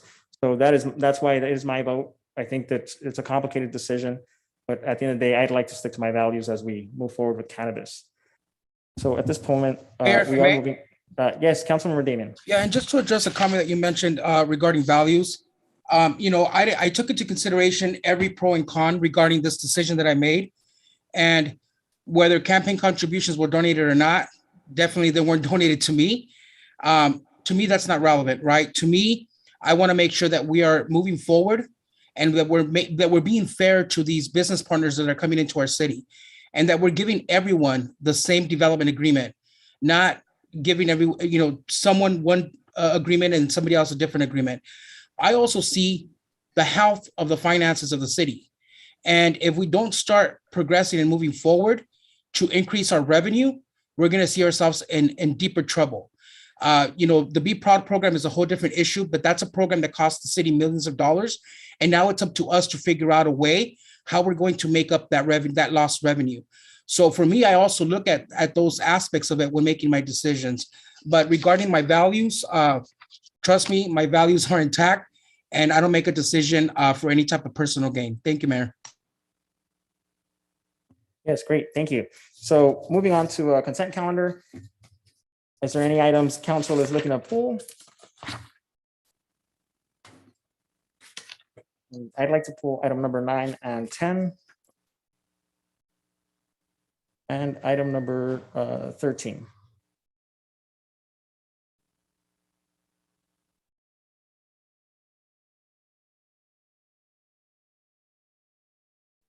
Mayor, I'll pull item number 14. And I'll do 11, please. And then Mayor Pro Tem, what did you say? 11. And then is there any others? If not, so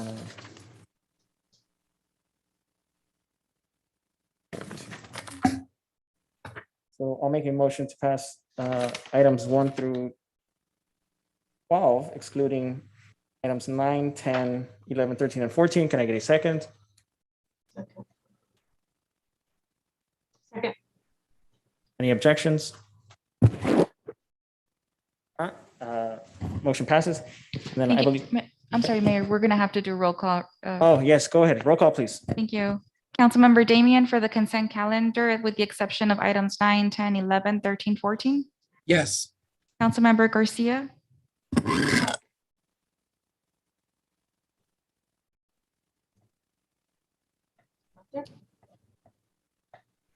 Councilmember Garcia. Councilmember Hernandez. Yes. Mayor Pro Tem Avila. Yes. And Mayor Estrada. Yes. And I believe that's 5-0, correct, City Clerk? It would be 4-0. We're counting her as absent or abstaining. Okay, great. Okay, so we are at item number 9. So I just wanted to pull this item up. I think it's, we heard Kiana call in and speak in support of the item, and I think it's very neat that we are starting to bring in nonprofit organizations, and that calls for item number 9 and number 10, where we're bringing in the San Gabriel Valley LGBTQ Center to provide services for our LGBT community here in the city. And of course, we're also bringing in the Foothill Unity Center, who's going to start offering services as well to a larger population of our city. And I think that's great. Not only because we're bringing in services and we're partnering with these communities, but we're also increasing the usage and putting our family service center to use. So I just wanted to bring that up real quick, and then I'd make a motion to pass items number 9 and 10. Can I get a second? Second. Any objections? City Clerk, roll call. Thank you, Mayor. The motion was to approve. I know you pulled number 9, but you are also joining 9 and 10. And the motion was to approve item 9 and item number 10. Motion by Mayor, seconded by Councilmember Damian. And I am now going to conduct a roll call for the approval of those 2 items. Councilmember Damian. That was not seconded by me. I think it was seconded by Mr. Hernandez. Oh, I apologize. Seconded by Councilmember Hernandez. Councilmember Damian. Yes. Councilmember Garcia. Stepped out. Councilmember Hernandez. Yes. Mayor Pro Tem Avila. Yes. Mayor Estrada. Yes. So those items pass, and I believe Mayor Pro Tem, you have the floor with item number 11. Thank you, Mayor. The reason I pulled item number 11 is I know I have heard a lot of great things about this grant writing business, that they're doing very well, but I did request a few meetings back a report. I wanted to know who our grant writers were and how much money they're bringing in. So I know they're saying they're great, but what are we comparing it to? I haven't been able to see anything. Again, the staff does say they're really good and that we're getting money, but I wanted to see numbers. I wanted to compare with other grant writers to see what they're bringing in. I wanted to know what other grant writing consultants we have with our city. That's the only reason why I pulled it. I'm not against it since the staff is comfortable with them, but I do want to see how much money they have brought in the last 5 years. And I actually wanted to cut that term to 2 years rather than the 3 years. And that is my motion. Vice Mayor, and I actually did have a couple of concerns regarding this item as well. And I had requested some information prior to the meeting from our CEO, Enrique. And then from what I'm understanding, and they can correct me if I'm wrong, for the last 5 years, we've received $25,797,412 in grants from them. But my biggest concern was, apart from the retainer, the monthly retainer, because as you notice, it did increase and they did negotiate it down to $4,500 a month. My biggest concern was on the agreement where it says the out-of-pocket expenses for mileage, conference costs, copies, binding costs, postage, and et cetera. I just wanted to make sure that we were being diligent with the amount of out-of-pocket expenses that we were paying to this consultant. So I requested for them to send me a history for the last 2 years. And so I wanted to see what, apart from the $3,500 monthly, we actually spent. So for fiscal year 2019, 2020, we paid them $42,028.44 for the year. So out of pocket was only $28.44, apart from the monthly retainer. And then for year 2020, 2021, we paid them $42,133.50. So we actually only paid them $133.50 out of pocket. And that's kind of where we want to keep our eyes on, making sure that we're not being, charged so much money for the conference costs and stuff. So for me, I'm comfortable with this because I did speak to the few directors and they're comfortable working with this particular grant writer. But again, my concerns were the out-of-pocket expenses, but since the information was provided, I'm okay with this consultant unless there's another one that, we have options from that I'm not aware of.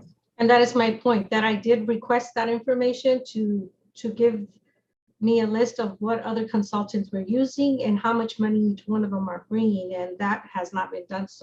So that is concerning to me. I want to be able to compare, but because staff is comfortable with it, I don't mind moving forward, but I want to change that from a 3-year term to a 2-year term. In the meantime, we continue to look at what other grant writing services we are already using and compare what the other services are getting us versus this consulting service. Mayor Pro Temp, I'm perfectly supportive of decreasing the contract from 5 to 2 years.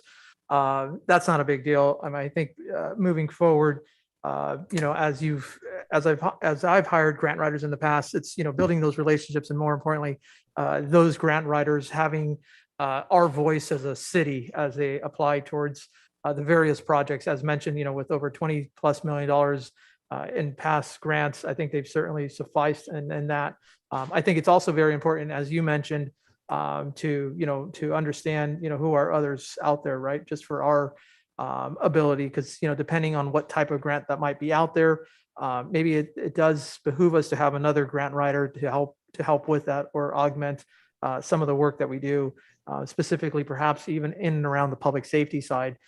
That's something that I've been talking about for quite some time with this grant writer, and I think it's now imperative that we search out somebody else who could help specialize in and around the public safety items, and more importantly, perhaps for our homeless efforts that we're doing from the corporate side, not only from the government side, but from the corporate foundations. And that's something that I think we've may have not have exceeded the full potential. But again, having perhaps another organization that does that for us with that type of specialization can help the city overall. So thank you. Great, thank you. So, Mayor Pro Tem, so you had a concern with item 11. Seems that this item, this contract wouldn't go into effect until November 16th. So if it calls your concerns and it gives you time to get the reports that you need, you can hold it over. And I think we still have enough time to get it active on time. Is that correct? I want to go ahead and move forward. I just want to go ahead and amend the term to 2 years, but I do want the city, our staff to move forward and get that information out to us so we can compare the other grant writing services that we have and the services that they're giving with, and like Mr. Damien said, they have provided quite a bit of money in grants, but I want to be able to compare. I want to have this information on hand, and it doesn't hurt, like Mr. Hernandez said, to have other grant writing services available to us that are maybe specialized in other areas. So I would like to make a motion to approve it, but cutting the term down to 2 years. And I think before you make the motion, can I ask really quick, as Councilmember Hernandez did bring up some good points in reference to other types of grant services that we're maybe missing out with this grant writer. I know that the contract expires probably on the 15th, or we have until the 16th of November. Enrique, I don't know do we have any other options to look for to maybe compare from now until the 16th of November or to the next time we bring this back, just to make sure that, like Councilmember Hernandez said, if there are other opportunities for grant writing services that we may be missing, like within the police department, that this particular consultant cannot assist us with, maybe explore those other options? Councilmember Damien, the consultant will focus in the areas that we direct him to do. If we have not given him enough of a push to focus more on the public safety, that's probably on us. But I've done it myself many times. Okay. And we haven't seen any results. Because the feedback I have gotten, not just feedback, but my own information gathering, is that, we're truly genuinely happy with the responsiveness and the ability for this firm to be on the lookout. Writing a grant and accepting and receiving a grant is one thing, as you all know. Then there's all the work that comes with and the responsibility that comes with a grant. It's quite extensive, and so they'll be helping us with that as well. That's part of what we got in return with this amendment. And I think with your direction, we will pursue looking at other options. The 2 years that you would give us is plenty of time to do that, including a focus on public safety, as you have indicated your interest for us to do. Councilmember Damien, just so we're all clear, I'm actually, quite satisfied with the work that they do in and around rec and parks and some of the other departments that we have. So having them on board, I would certainly want to keep them and moving, for the next 2 years. Now, my thing would be is to perhaps, look at, as we've done with our legal services, is have another team in place, not necessarily paying for a retainer for that second team, but having another consultant that, when it makes sense to engage them and pay them at a, per project or per grant structure. And that will save us, money. Because again, if there's nothing going on in and around the public safety or, homeless items or the federal or other private grants, there's no reason to keep a secondary firm on retainer when we have this one. But it's, again, looking towards another specialized. And I do know, individuals that do specialize in the public safety side. But that's, again, that's to augment the service that this group does. So I'd certainly want to keep this folks moving forward. Got it. Okay. Yeah, I just thought that maybe they didn't concentrate on that, but yeah, that makes sense if we can maybe pay them on a per grant basis, that would be good. Vice Mayor, if you want to make your motion? So I think Mayor Pro Tem made the motion to, and she did it with the amendment to a 2-year. And then I believe Councilmember Hernandez seconded. And City Clerk, now we are at the roll call. Thank you, Mayor. Indeed, there was a motion. There is a motion by Mayor Pro Tem Avila, seconded by Councilmember Hernandez, to approve an agreement with the grant writing services with California Consultant Inc. starting November 16, 2021 for a 2-year term, subject to a 30-day termination notice by the city. Councilmember Damian. Yes. Councilmember Garcia. Yes. Councilmember Hernandez. Yes. Mayor Pro Tem Avila. Yes. And Mayor Estrada. Yes. Thank you for that, City Clerk. And I believe at this moment we are at item number 13, and this is our approving a letter of intent and application to the San Gabriel Valley Regional Housing Trust Homeless Housing Pilot Program. And then just, Ben, if you could just let us know what that is. Thank you, Mayor and City Council.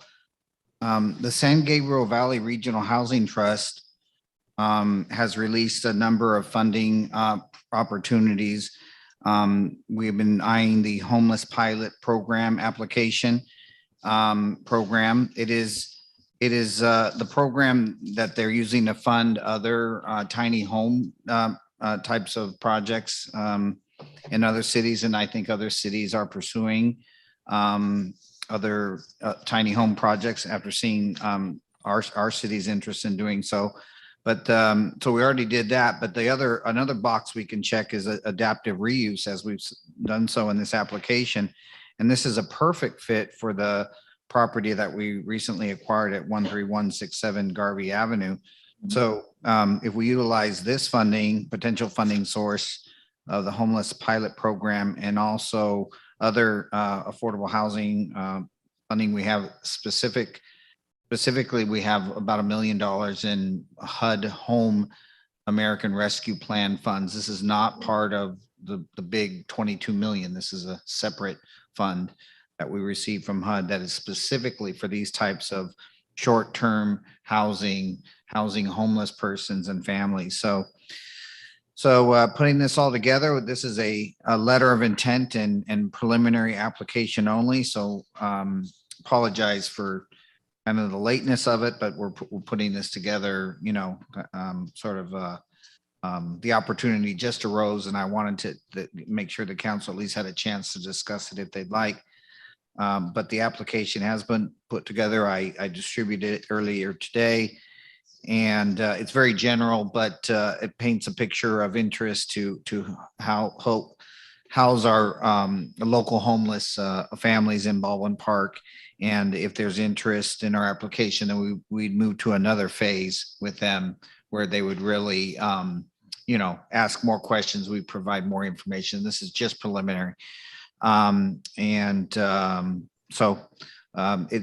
great opportunity. And I think the property, we're ripe for it with the property that we just approved or just acquired. Thank you.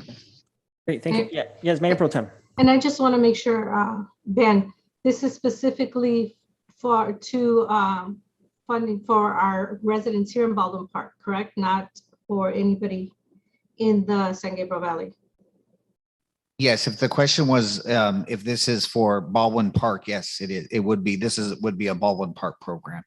Baldwin Park only, yes. As opposed to like the motel voucher, Right. the Motel 6 property is more of a regional effort, although it's located in our city. Because of that word San Gabriel Valley regional, it's a little confusing. So it makes it sound like it's for the region, but I just wanted you to make sure that it is understood that it is for the Baldwin Park area only. Thank you. And Mayor Pro Tem brought up a good point, and I think that's something that we should, that should always be brought up so that all of our residents are aware of the efforts that we're making and how local they are, right? One of the worries is that when we enter into these types of, one of the concerns is that when we enter into these type of programs that they become regional efforts, and then we don't see a lot of, we're going to see an increase in our homeless count, or we're not going to see enough of these services go to our residents. And that's one of the things that we prioritize as we go through these types of applications, and we're very selective of what we're going through. So, it's very neat the time that we're in here in our city and the efforts that we are striving to push for. And I do want to make sure that we can maybe with our city attorney or one of our on-calls or one of our on-call attorneys that are specialized in the homeless efforts, start looking at all the services we offer and what they equate to. As we look forward to making sure that we have all the right services and that we are following Supreme Court rulings and things like that. So with that being said, I just want to make a motion to approve item number 13. Can I get a second? Second. Any objection? Oh, City Clerk, roll call. Thank you, Mayor. Councilmember Damian, Yes. Councilmember Garcia, Yes. Councilmember Hernandez, Yes. Mayor Pro Tem Avila, Yes. and Mayor Estrada. Yes, thank you for that, City Clerk. Councilmember Garcia, the floor is yours with item number 14. Thank you. On item number 13, really quickly, I just want to ask our staff to keep us in the loop on this application. And I want to understand, I know it's an LOI and I want to understand its flexibility because I know we've talked about it, but very conceptually. And so this is the more fleshed out version that I've seen. So I'd like to, stay closer to this project.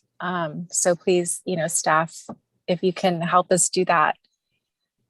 And just more clearly, just to be more direct, I didn't know that we were gonna, what we were going to do at this site until I saw this LOI and application. So I want to make sure there's flexibility and I want to make sure that council is at the table, providing input early on and throughout this process. But item number 14, I pulled because, as you know, with the tiny home village, we had more than a dozen residents come out opposing the project. And I had some concerns about the site. While I support initiatives to house homeless individuals in our community specifically, that I opposed the site of this project due to concentration concerns. So I pulled it so that I could abstain from this vote. But I also wanted to point out to the council that speaking of local, what I understand is that this tiny homes village will house individuals who are homeless from Baldwin Park, El Monte, and South El Monte.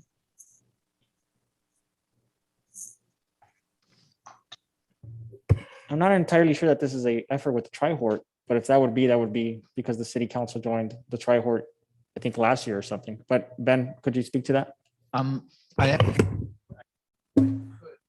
wish I could, Mayor. I don't know. I don't want to say the wrong answer. I'm not sure exactly what the answer is. Excuse me, Honorable Mayor and members of the City Council. I believe it is priority to Baldwin Park residents. Okay, that's opening a lot of questions because again, the way it was framed to us that this would be primarily for Baldwin Park residents. What are the tiers in which we begin to extend it to someone outside? It would be based on recommendations that we're taking. For example, when we go out, the police department and does the recruitment, the priority is Baldwin Park residents. So we're pretty comfortable that it will be filled with Baldwin Park residents. And the recommendations are coming from the Baldwin Park Police Department? The police department staff and the recruitment team that will go out. Okay. And then they'll be interviewed through the process. So unfortunately, there's more than enough individuals in our city where my expectation is 100% of all these are Baldwin Park homeless residents.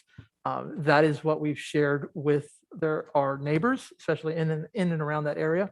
And if that becomes a deviation from that, when we start adding different people, I want to make sure that the entire council is fully aware of that. As to even once we put in the first person that's not a Baldwin Park resident, we want to know that ASAP, because again, I'll have additional questions as to why we're not able to meet the expectations of filling 100% of our residents first and foremost. Yes, Thank we you. will do that. Staff will be involved along the way in the process. Mayor, if I may? Yes, Councilmember Damian. Thank you. Maria, and because I know that in all of the staff reports, it basically says that they're going to give housing to Baldwin Park homeless. Now, when staff is out there and they're signing people up or recruiting these people to put them in the tiny home village, are they only going to be walking around or circulating the city of Baldwin Park, or will they also go into like the city of El Monte or South El Monte? The recruitment will be here in Baldwin Park. Only Baldwin Park, correct? Correct. Perfect. Thank you. Mayor, Yes, Mayor Pro Tem. thank you. Thank you, Maria, for that. Yes, when we initially started discussions of this project, it was discussed that it was going to focus on Baldwin Park residents only. And like Councilmember Hernandez said, unfortunately, we have more than enough homeless in our cities that we can reach out to make sure that we do fill this particular tiny homes with Baldwin Park residents only. Of course, we care about homeless from all over, but we need to make sure that we're taking care of our residents first. I absolutely don't see the need to go out and reach out to anybody outside of our city. Again, there is plenty here, and I would like to be part of that outreach when you guys are out there to help get residents into the tiny homes here in Baldwin Park. Thank you. Great, thank you. So, I'll make a motion to pass item number 14. Is there a second? Second. City Clerk, roll call. Thank you, Mayor. Councilmember Damian, Yes. Councilmember Garcia, Abstain. Councilmember Hernandez, Yes. Mayor Pro Tem Avila, Yes. and Mayor Estrada. Yes, and I believe that's a 401, correct, City Clerk? Yes, Mayor. Great, thank you. And so at this point, we are at City Council acting as a successor agency of the dissolved Community Development Commission consent calendar. And then I'll make a motion to pass that consent calendar. Can I get a second? Second. City Clerk, go ahead, roll call. Thank you, Chair. Board Member Damian, Yes. Board Member Garcia, Yes. Board Member Hernandez, Yes. Vice Chair Avila, Yes. and Chair Estrada. Yes. Thank you for that, City Clerk. And Ben, I believe we have a reports of officers, and that's item number 16, Baldwin Park Housing Needs and Planning Report. Is there anything? Yes, thank you. Thank you, Mayor and City Council. This report, draft report, is to bring about a discussion about the housing needs and planning for affordable housing in the city of Baldwin Park. I'm going to ask Genevieve Sharrow, our housing element consultant, to join the conversation, and we're going to sort of tag team this presentation. I'll have her begin, but I just wanted to note that one way to think about this document that we prepared, first of all, it is in motion. We're not asking for any sort of official adoption tonight. Much actually just feedback, and we can take this in any direction you'd like. But we'd love your input on the discussion and what we prepared tonight. I lost it. Ben, if I may just make a comment as a non-housing person. In my short time, I realize that there's quite a bit of restricted confines around a lot of the discussion on housing, whether it's the downtown specific plan, whether it's the housing element, whether it's the the inclusionary housing conversation we had earlier today. Prior to that was, a number of other housing type of discussions. This is intended, as Councilmember Hernandez and Councilmember Garcia had brought up before, for it to be a non-confined discussion around housing that can incorporate other points that would not necessarily be permissible or even allowed in the other more restricted type of discussion. So that's the intent. And as you said, Ben, it does have some organic components to it, because it could lead to a quick conclusion. It could become a process in itself, or, so it's an organic discussion. Thank you. And I'll just add that it is obviously a lot of the information comes from the housing element. That's why I asked Genevieve to assist. And it could be looked potentially, one idea, just to throw one out, it could be sort of an implementation type of document for the housing element, because that's not required by state law. And but it's something that we could look at. So I'll leave it at that and have a few more of those types of comments at the end. But right now, let's give the floor to Genevieve. Thank you, Genevieve. And sorry, Ben, but I think the PowerPoint is not up. Oh, so that's the actual. Yeah, that's not the actual PowerPoint. That's That's the report. the report. IT, do you have the PowerPoint? It's labeled Housing Needs and Planning Discussion.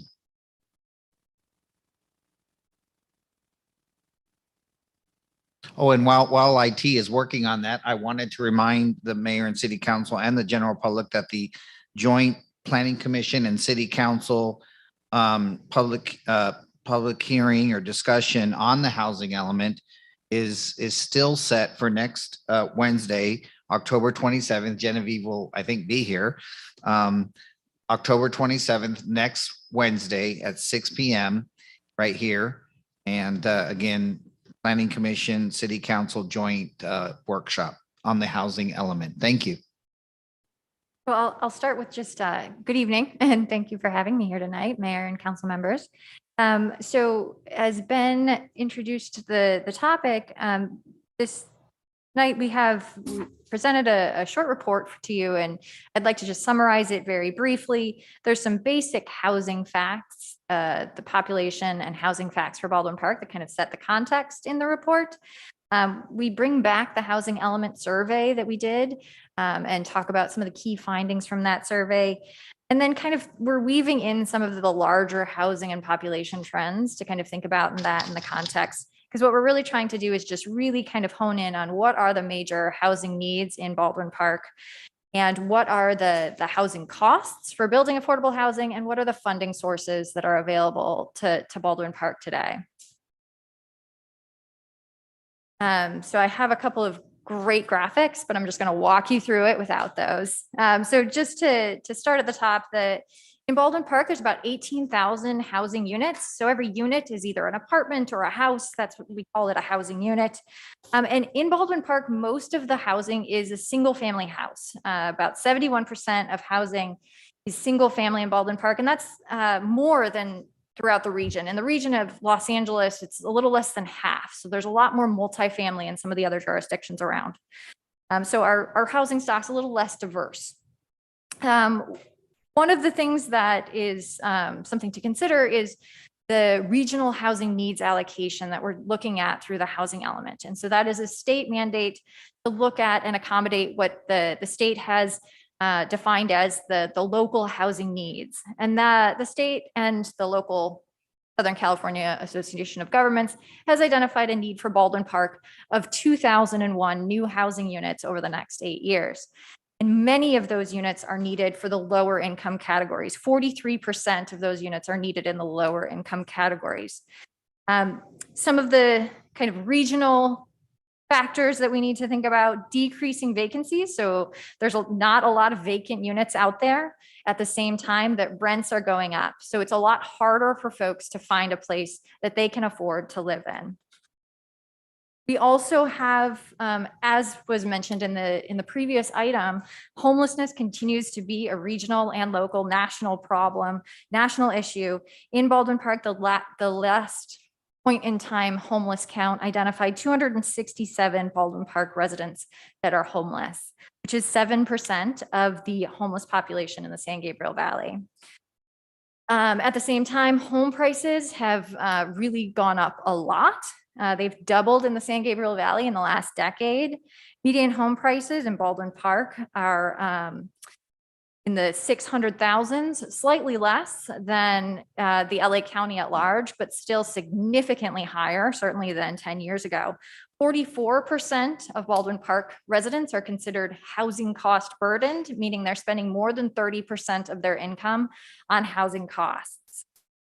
And at the same time, the housing stock in Baldwin Park is aging. So 75% of the housing units in Baldwin Park are more than 30 years old.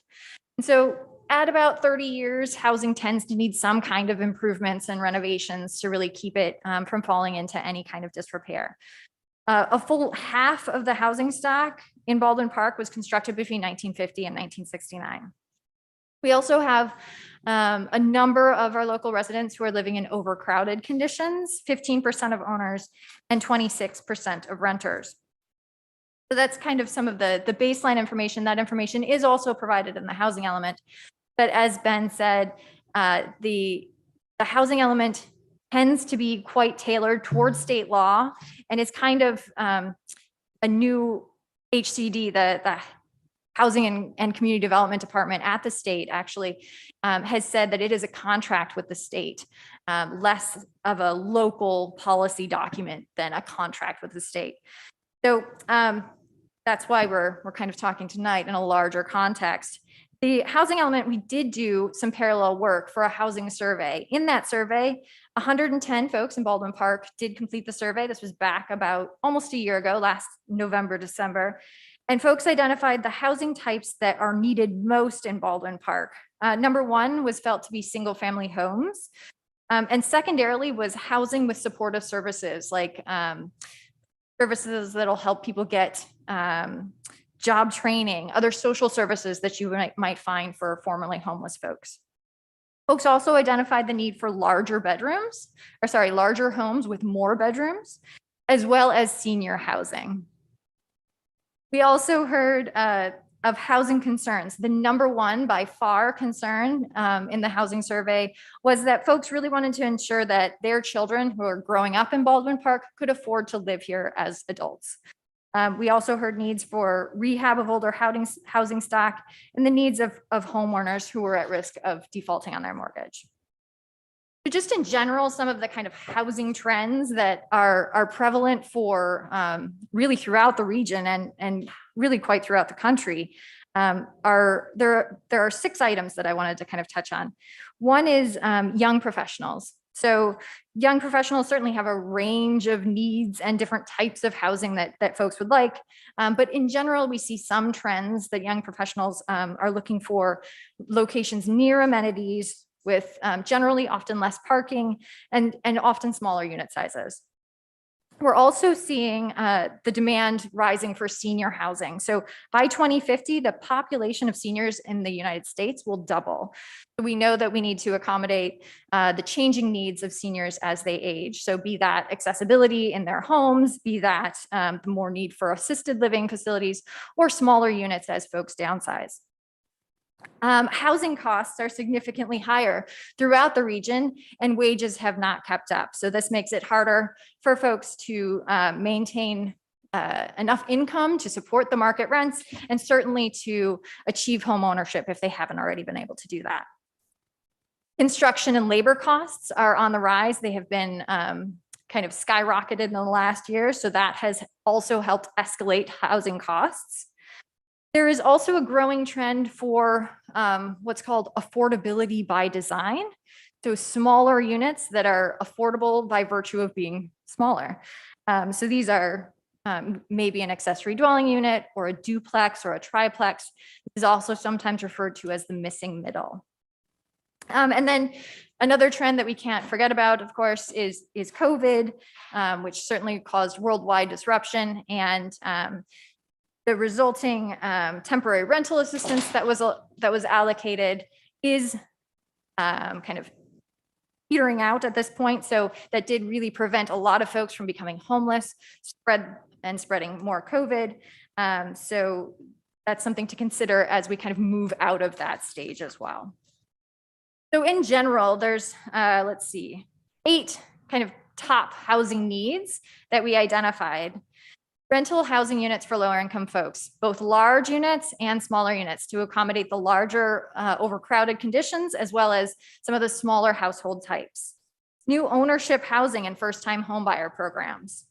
Senior rental units, housing for folks with special needs, housing rehabilitation, housing for young professionals, and rental housing support and eviction prevention for low-income households. So when we think about how do we actually get affordable housing on the ground, there's a lot of steps that have to go into the process. Lots of factors influence and contribute to the cost of developing affordable housing, and many of those factors have been on the rise in recent years. Land values, construction costs, labor costs, just the soft costs of actually engineering and architecture and the other factors that go into development, and financing costs are all on the rise. So generally, each unit of new affordable housing can range from $400,000 to $700,000 in cost. A lot of different factors can go into that. If you're requiring, if it needs subterranean parking, certainly the costs go up a lot. The land cost can really contribute to where that lands within that range. But the key takeaway really is that it's not cheap, and there's a need for multiple different funding sources to contribute to each unit of affordable housing to get on the ground. And local funding from Baldwin Park is one of those key critical factors in the process. It's kind of, they refer to the capital stack, that you have to add a lot of different sources to get just one unit of affordable housing on the ground.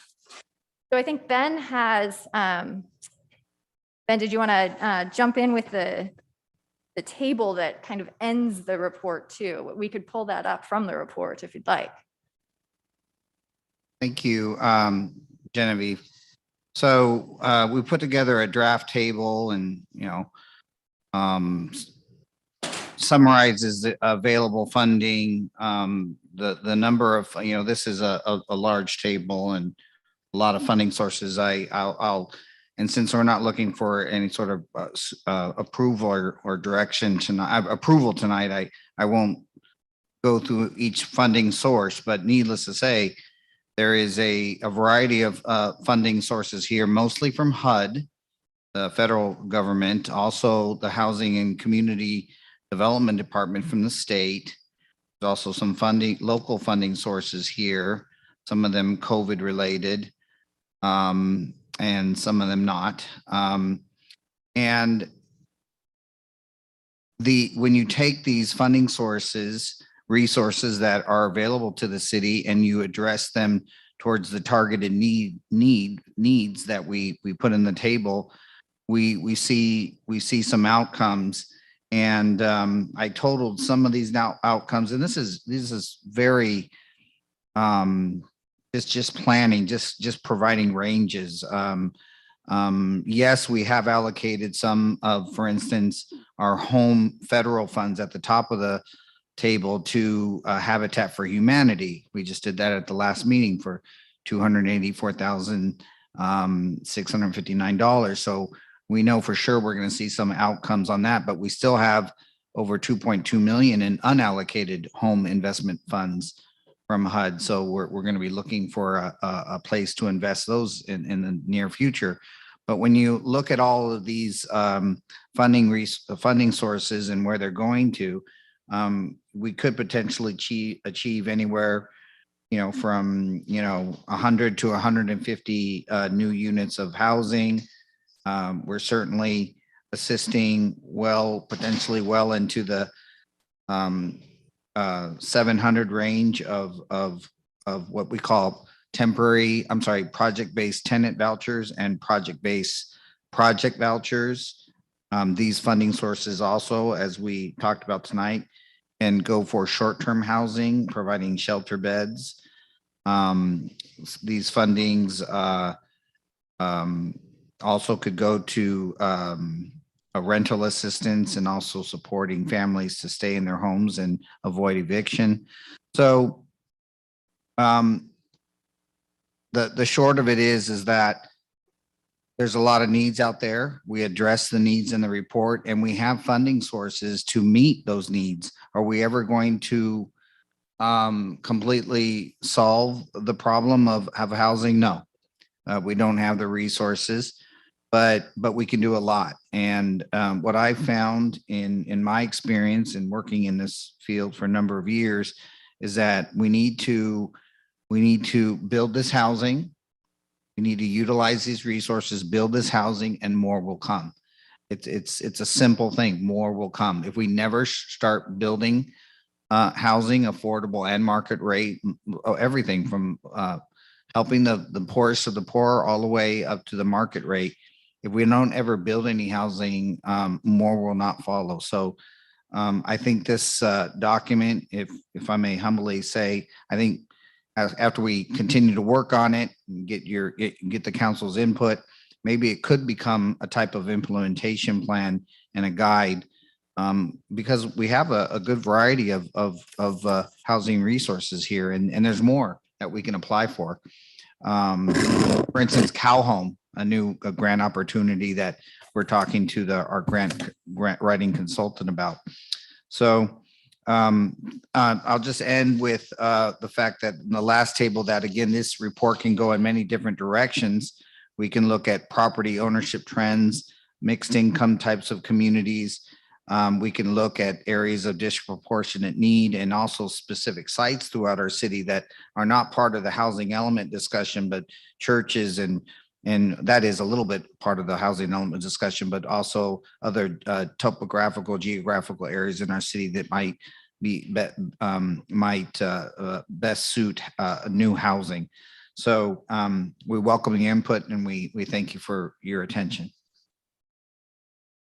That's great. Thank you, Ben. Yes, Councilmember Hernandez.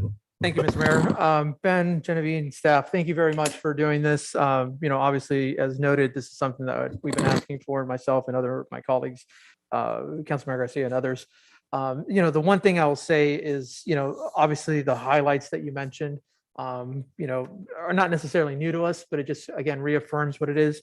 I think the next step for us, as I see this document and your other document, it's really to begin the real dialogue as to, how do we, given the information that we have, given, the input, given the elements and more importantly, the funding structures that we have, we may look at perhaps using the funding structures as the strategy in which we, pursue, a 5-year or 3-year, housing development strategy, right?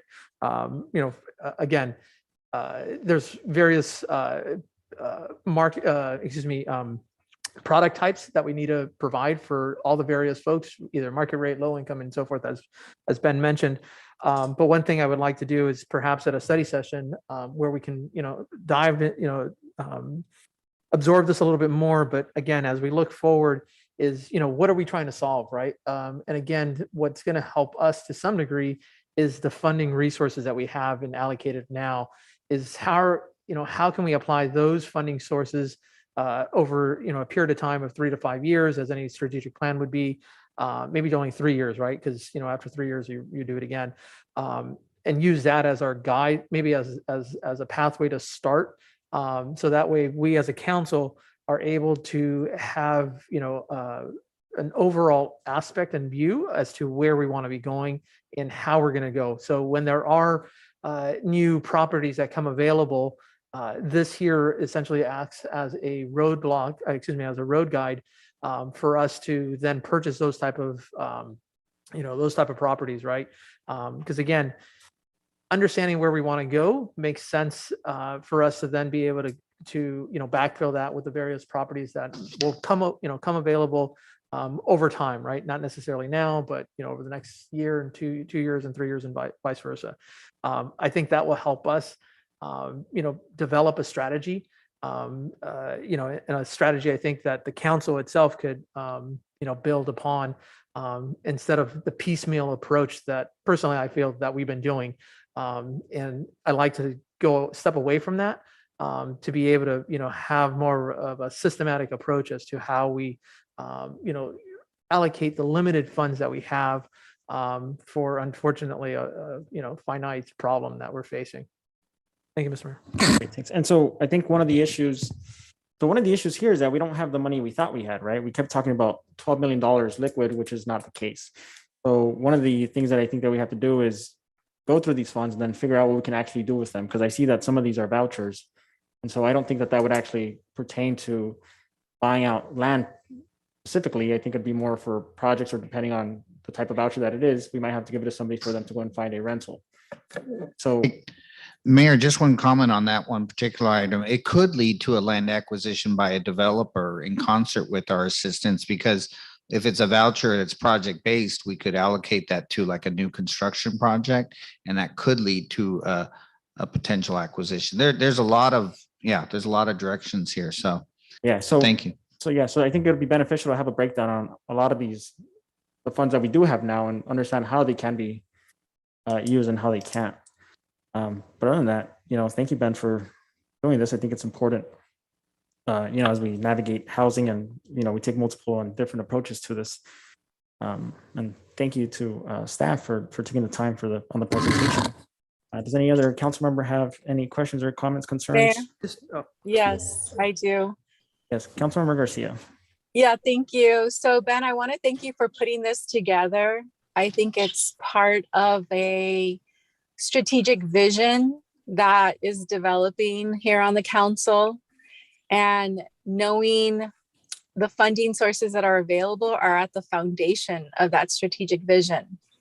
And I think that, yes, this helps us understand, to your point, how do we best leverage the resources that are available to us, whether it's a voucher and it's going to provide an asset to a developer who will meet us halfway, or whether it's to provide a moderate income housing mixed use project that will help us meet our obligations in the arena and the housing element. We have diverse housing needs, and I think it's good for us at the basis to know what funding is available to us. So thank you for this. And I think the next step of this is for us to identify, like Genevieve said, what are the needs in terms of moderate, and we have to look at the housing element, and we'll do that probably on the 27th, but what are the needs in terms of moderate housing, low income, very low income. And for us to be a little more strategic about where we place that housing, and what funding sources can be used for that housing. Because what will happen is, if we're not more strategic, we're going to run out of these funds very quickly.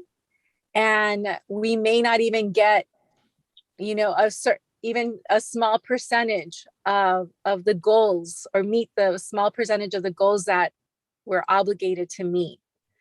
So that was the idea of having a more strategic plan and a discussion and a vision, versus just kind of going through the city and, saying, okay, let's do this. I would hope that the next step of this is for us to look at opportunity sites like you previously presented to us, and for us to then start to envision, well, what could we create from that site, and how would we leverage our resources against a private developer, so that we can maximize the opportunity. And that's really what this request was, at least from me. And so, it's developing, and I just want to say thank you. Thank you. Great. Any other council members? Mr. Mayor, Yes, Councilmember Hernandez. Thank you.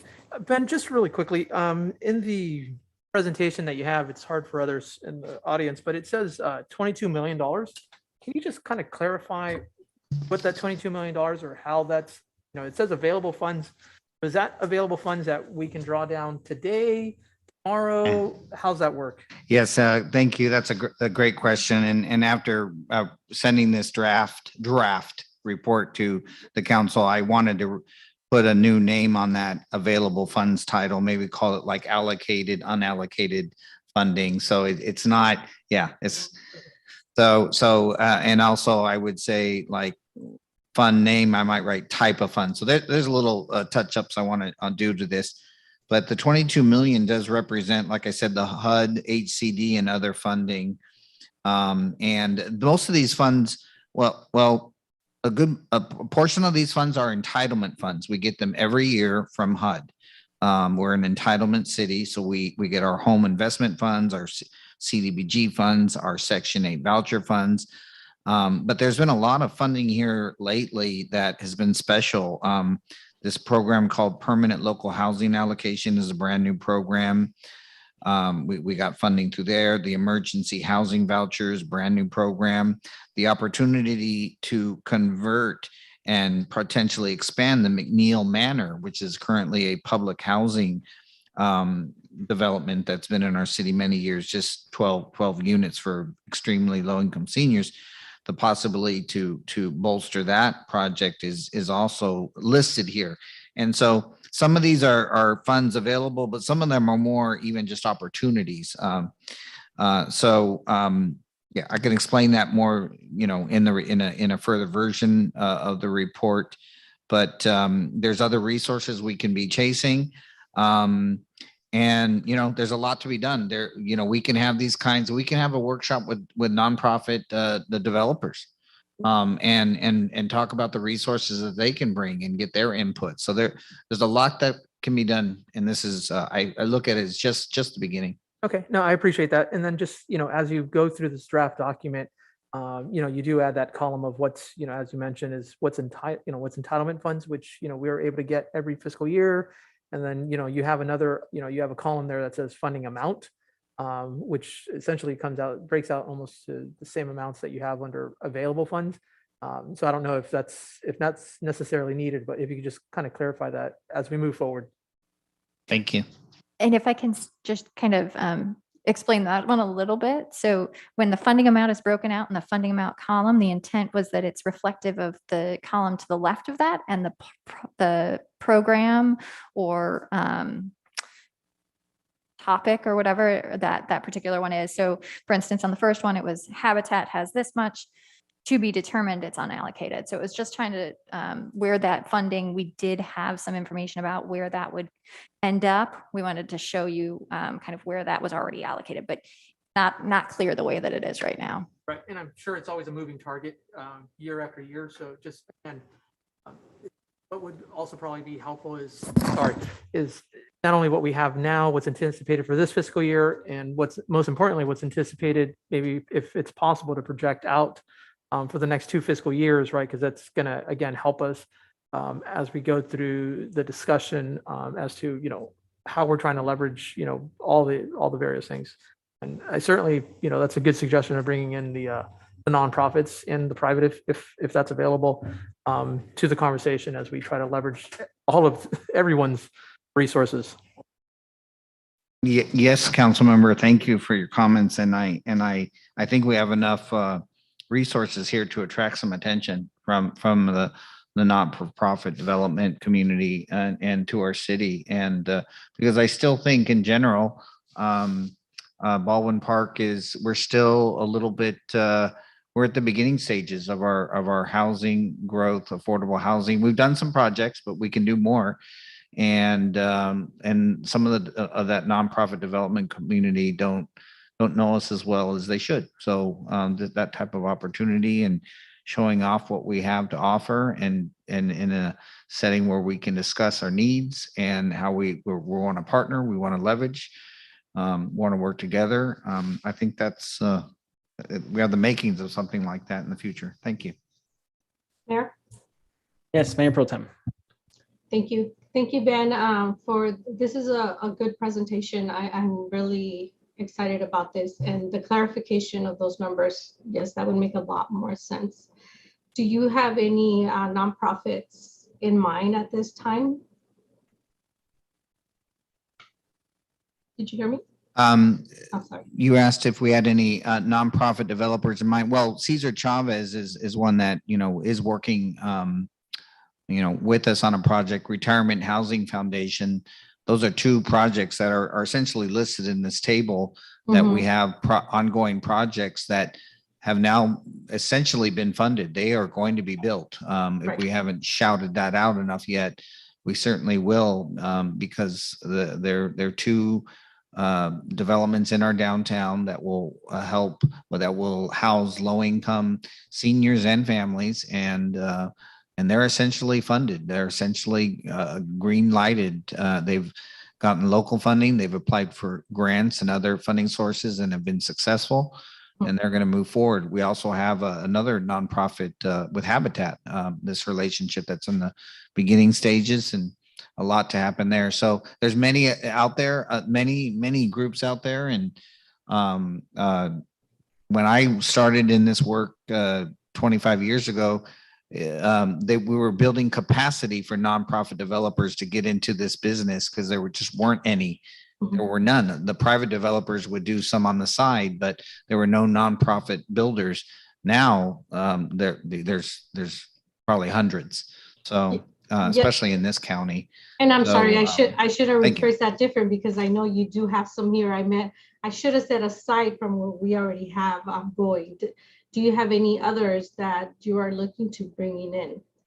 I'm so sorry about that. No, not offhand that I can think of, council member. But there's a lot of, I know there's a lot of, would be a lot of interest in our city. Okay, thank you. Thank you again for the presentation. I appreciate it. Great, thank you, and thank you for that. So at this point, we move on to city council, city clerk, city treasurer, staff requests and communications, and I had 2 communications, and as of recently, we were notified by. Oh, yes, so I'll make a motion to receive and accept and file this report for item number 16. Can I get a second? Second, but we're going to do a study session, correct, Mr. Mayor? Yes. Absolutely. Second. And then roll call, please, city clerk. Thank you, Mayor. Councilmember Damian. Yes. Councilmember Garcia. I don't see her on. Oh yeah, there she is. Councilmember Garcia. Councilmember Yes. Hernandez. Yes. Mayor Pro Tem Avila. Yes. Mayor Estrada. Yes. That, and so we were at comments. And so recently, I believe we were made aware by our chief deputy city clerk that the FPPC had updated their requirements for campaign contributions, and now city elections are close in proximity to the regulations that state electeds have to abide by. And I believe that other cities like Alhambra have actually gone past that and set up their own own regulations regarding campaign contributions to level the playing field for the average resident to get involved in municipal politics. So I would like a study session on that so we can compare what's going on with the FPPC and then see what other cities are doing as well. And then, of course, another one is just to start looking at having some sister cities here in our city. I think it would be beneficial to us and would help us increase diversity amongst our presentations.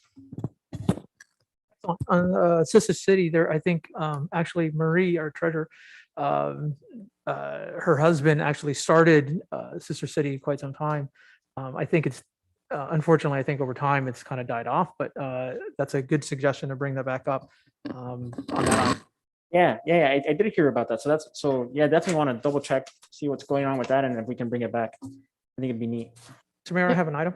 Yes, go ahead. Thank you. I'd like to have our chief of police, if you can, come back at our next meeting and provide us again, the ongoing, a mini constat of of items that are happening in our city. What type of crimes are going up, what type of crimes are going down, and so forth. This is something that we've been waiting. You've done this, to some degree, but I think now we've had some staff that have gone through some extensive training. So I think now would be an appropriate time to begin that process, either on a monthly basis or on a quarterly basis, and we can decide as to what. But if at the very least, if we can get a report back and a presentation at our next meeting in November, that would be appreciated if that's suitable for you too also. We're still working on the process, but I'll try to give up some kind of information for the council. Okay, thank you. Thank you. And if you just give us a timeline to, or if you just circle back with me in regards to when we'll finalize that timeline, so we can just, just set a standard, set a practice for us moving forward. Yes, sir. Thank you. Mayor? Yes, Mayor Pro Tem. Thank you. Yes, to touch upon the sister cities, it is a great idea. I did attend some of the events when they were here from Taxco. It was actually Taxco Guerrero that were sister cities with the city of Baldwin Park. So it would be very nice and interesting to bring that again to our city. I also want to send a big prayer for Marie Contreras, our city treasurer. She was injured. She fell and so she's recuperating. So I'm sending her my love and hope you recuperate really soon, Marie. Take care.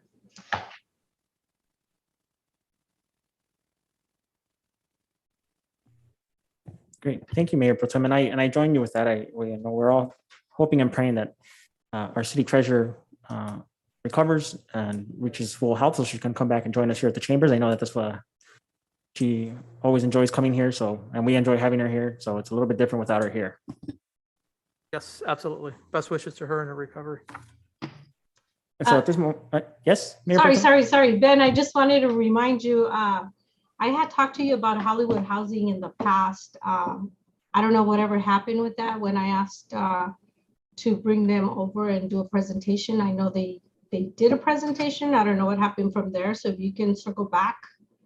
That was a couple of years back when we brought them. So if you can. Yes, Hollywood Housing. Thank you for that name. How could I forget it, right? Hollywood Housing. Exactly. And they do a lot.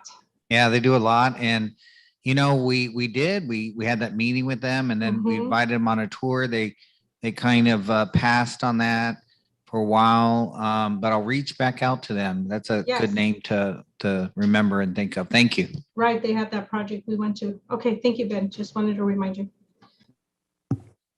Great, thank you. So at this moment, I'll open the Baldwin Park Finance Authority regular meeting.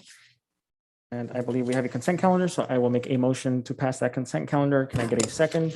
Second. City Clerk, roll call, please. Thank you, Mayor. Board Member Damian? Yes. Board Member Garcia? Yes. Board Member Hernandez? Yep. Vice Chair Avila? Yes. And Chair Estrada? Yes. And then at this moment, I will open up the Baldwin Park Charitable Relief Foundation agenda. And I believe we have some new business. So some of these are the meeting minutes. The other one is the financial report. And the third one is our participation in the Navidad en el Barrio Christmas campaign. So I will make a motion to pass items number 1, 2, and 3. Can I get a second? Second. City Clerk, roll call, please. Board Member Damian? Yes. Board Member Garcia? Board Member Garcia? Yes. Thank you. Board Member Hernandez? Yes. Vice Chair Avila? Yes. And Chair Estrada? Yes, thank you for that. And then we have the Baldwin Park Housing Authority regular meeting. And we have a consent calendar, so I will make a motion to pass the consent calendar. Can I get a second? Second. City Clerk, roll call, please. Board Chair Damian? Yes. Board Chair Garcia? Yes. I'm sorry, Board Member Hernandez? Yes. Vice Chair Avila? Yes. And Chair Estrada? Yes, thank you for that. And I do have a request under this, and I believe Ben lightly touched under it as we were going through the report of the housing needs. And there's a Mayor Estrada requests City Council discussion and direction for staff to begin discussions with the Department of Housing and Urban Development to improve the McNeil Manor Senior Housing Project, including the adjacent city-owned property. And this is with the condition that existing residents will not be displaced or pay additional rent. And then alternative location can be found for the senior center that will enhance service delivery to the community. Ben, I think you touched on this, and I saw that there was a potential of $2.5 million for such project from HUD. Do you want to just lightly touch on the possibilities in that area? Just as again, the McNeil Manor project is an old project, 12 units of senior living, becoming quite aged and in need of, severe rehabilitation. So it's a good opportunity to take advantage of essentially a conversion type of program that HUD has been talking to us about. Right now, the project was built as a public housing authority project. So the idea would be to convert it and get more of those project-based types of vouchers and other financing sources, and maybe partner with a nonprofit to redevelop the site. And so HUD has asked us to consider this. And so in the end of the day, it would no longer be like a public housing authority project that we sort of have to manage and take care of, but rather a, fully developed site by a nonprofit builder in collaboration with the city, and with all the funding sources for maintenance and on-site services and so forth. Right now, it's just more of a very basic old-fashioned type of housing development, and it's growing. It's showing its the wear and tear. So it would be a good opportunity to start looking at that. Great. And I like that you mentioned the ability to work with with a nonprofit. I know that we've had the opportunity to work with a nonprofit, and that was Habitat. And I would like to work with something bigger. I know Mayor Pro Tem has also expressed interest in doing something big with a nonprofit, and I think that would be very neat. One of the reasons that I brought this up is because I have been spending some time with seniors, and when I was at the senior center, I did meet a couple who used to live at one of our newer affordable housing developments, and they were unfortunately priced out of that. And so, they're still part of our community, but they have to make the drive out for every event out of West Covina. And so, we just talked about the growing need for senior housing. And I think it would be neat to be able to house our seniors who, get along very well and keep them in camaraderie, and have them, footsteps away from the senior center, which is where they gather in general.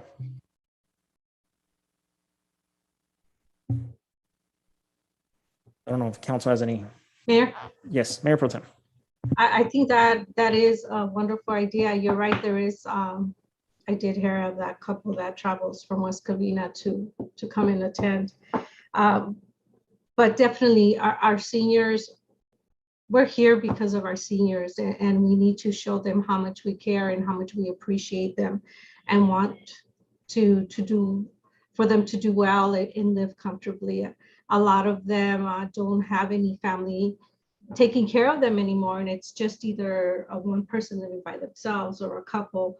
So I think we should look into that to provide a better place for them to live, where they're close to the senior center, like you said, where they can just walk across or are closer to their community and their friends. I think it's a great idea. Thank you. Great, thank you. And so there's no other questions, comments, or concerns. Ben, I think that's a good discussion to start. And then I believe at this moment, We would have to adjourn the housing meeting, Mayor. yes, great. So at this moment, I'll adjourn the Housing Authority regular meeting, the Finance Authority regular meeting, and I believe we have the Charitable Relief meeting. So I'll adjourn those three. Can I get a second? City Clerk, roll call. Thank you, Mayor. Board Member Damian. Yes. Board Member Garcia. Yes. Board Member Hernandez. Yes. Vice Chair Avila. Yes. And Chair Estrada. Yes, and so I believe at this point, we're back to our regular meeting, and we do have an item to take care of in closed session. So at this moment, we will be recessing back into closed session. And other than that, all of our official city business is done, so we will go back into closed session. Thank you. Thank you. Good night, everyone.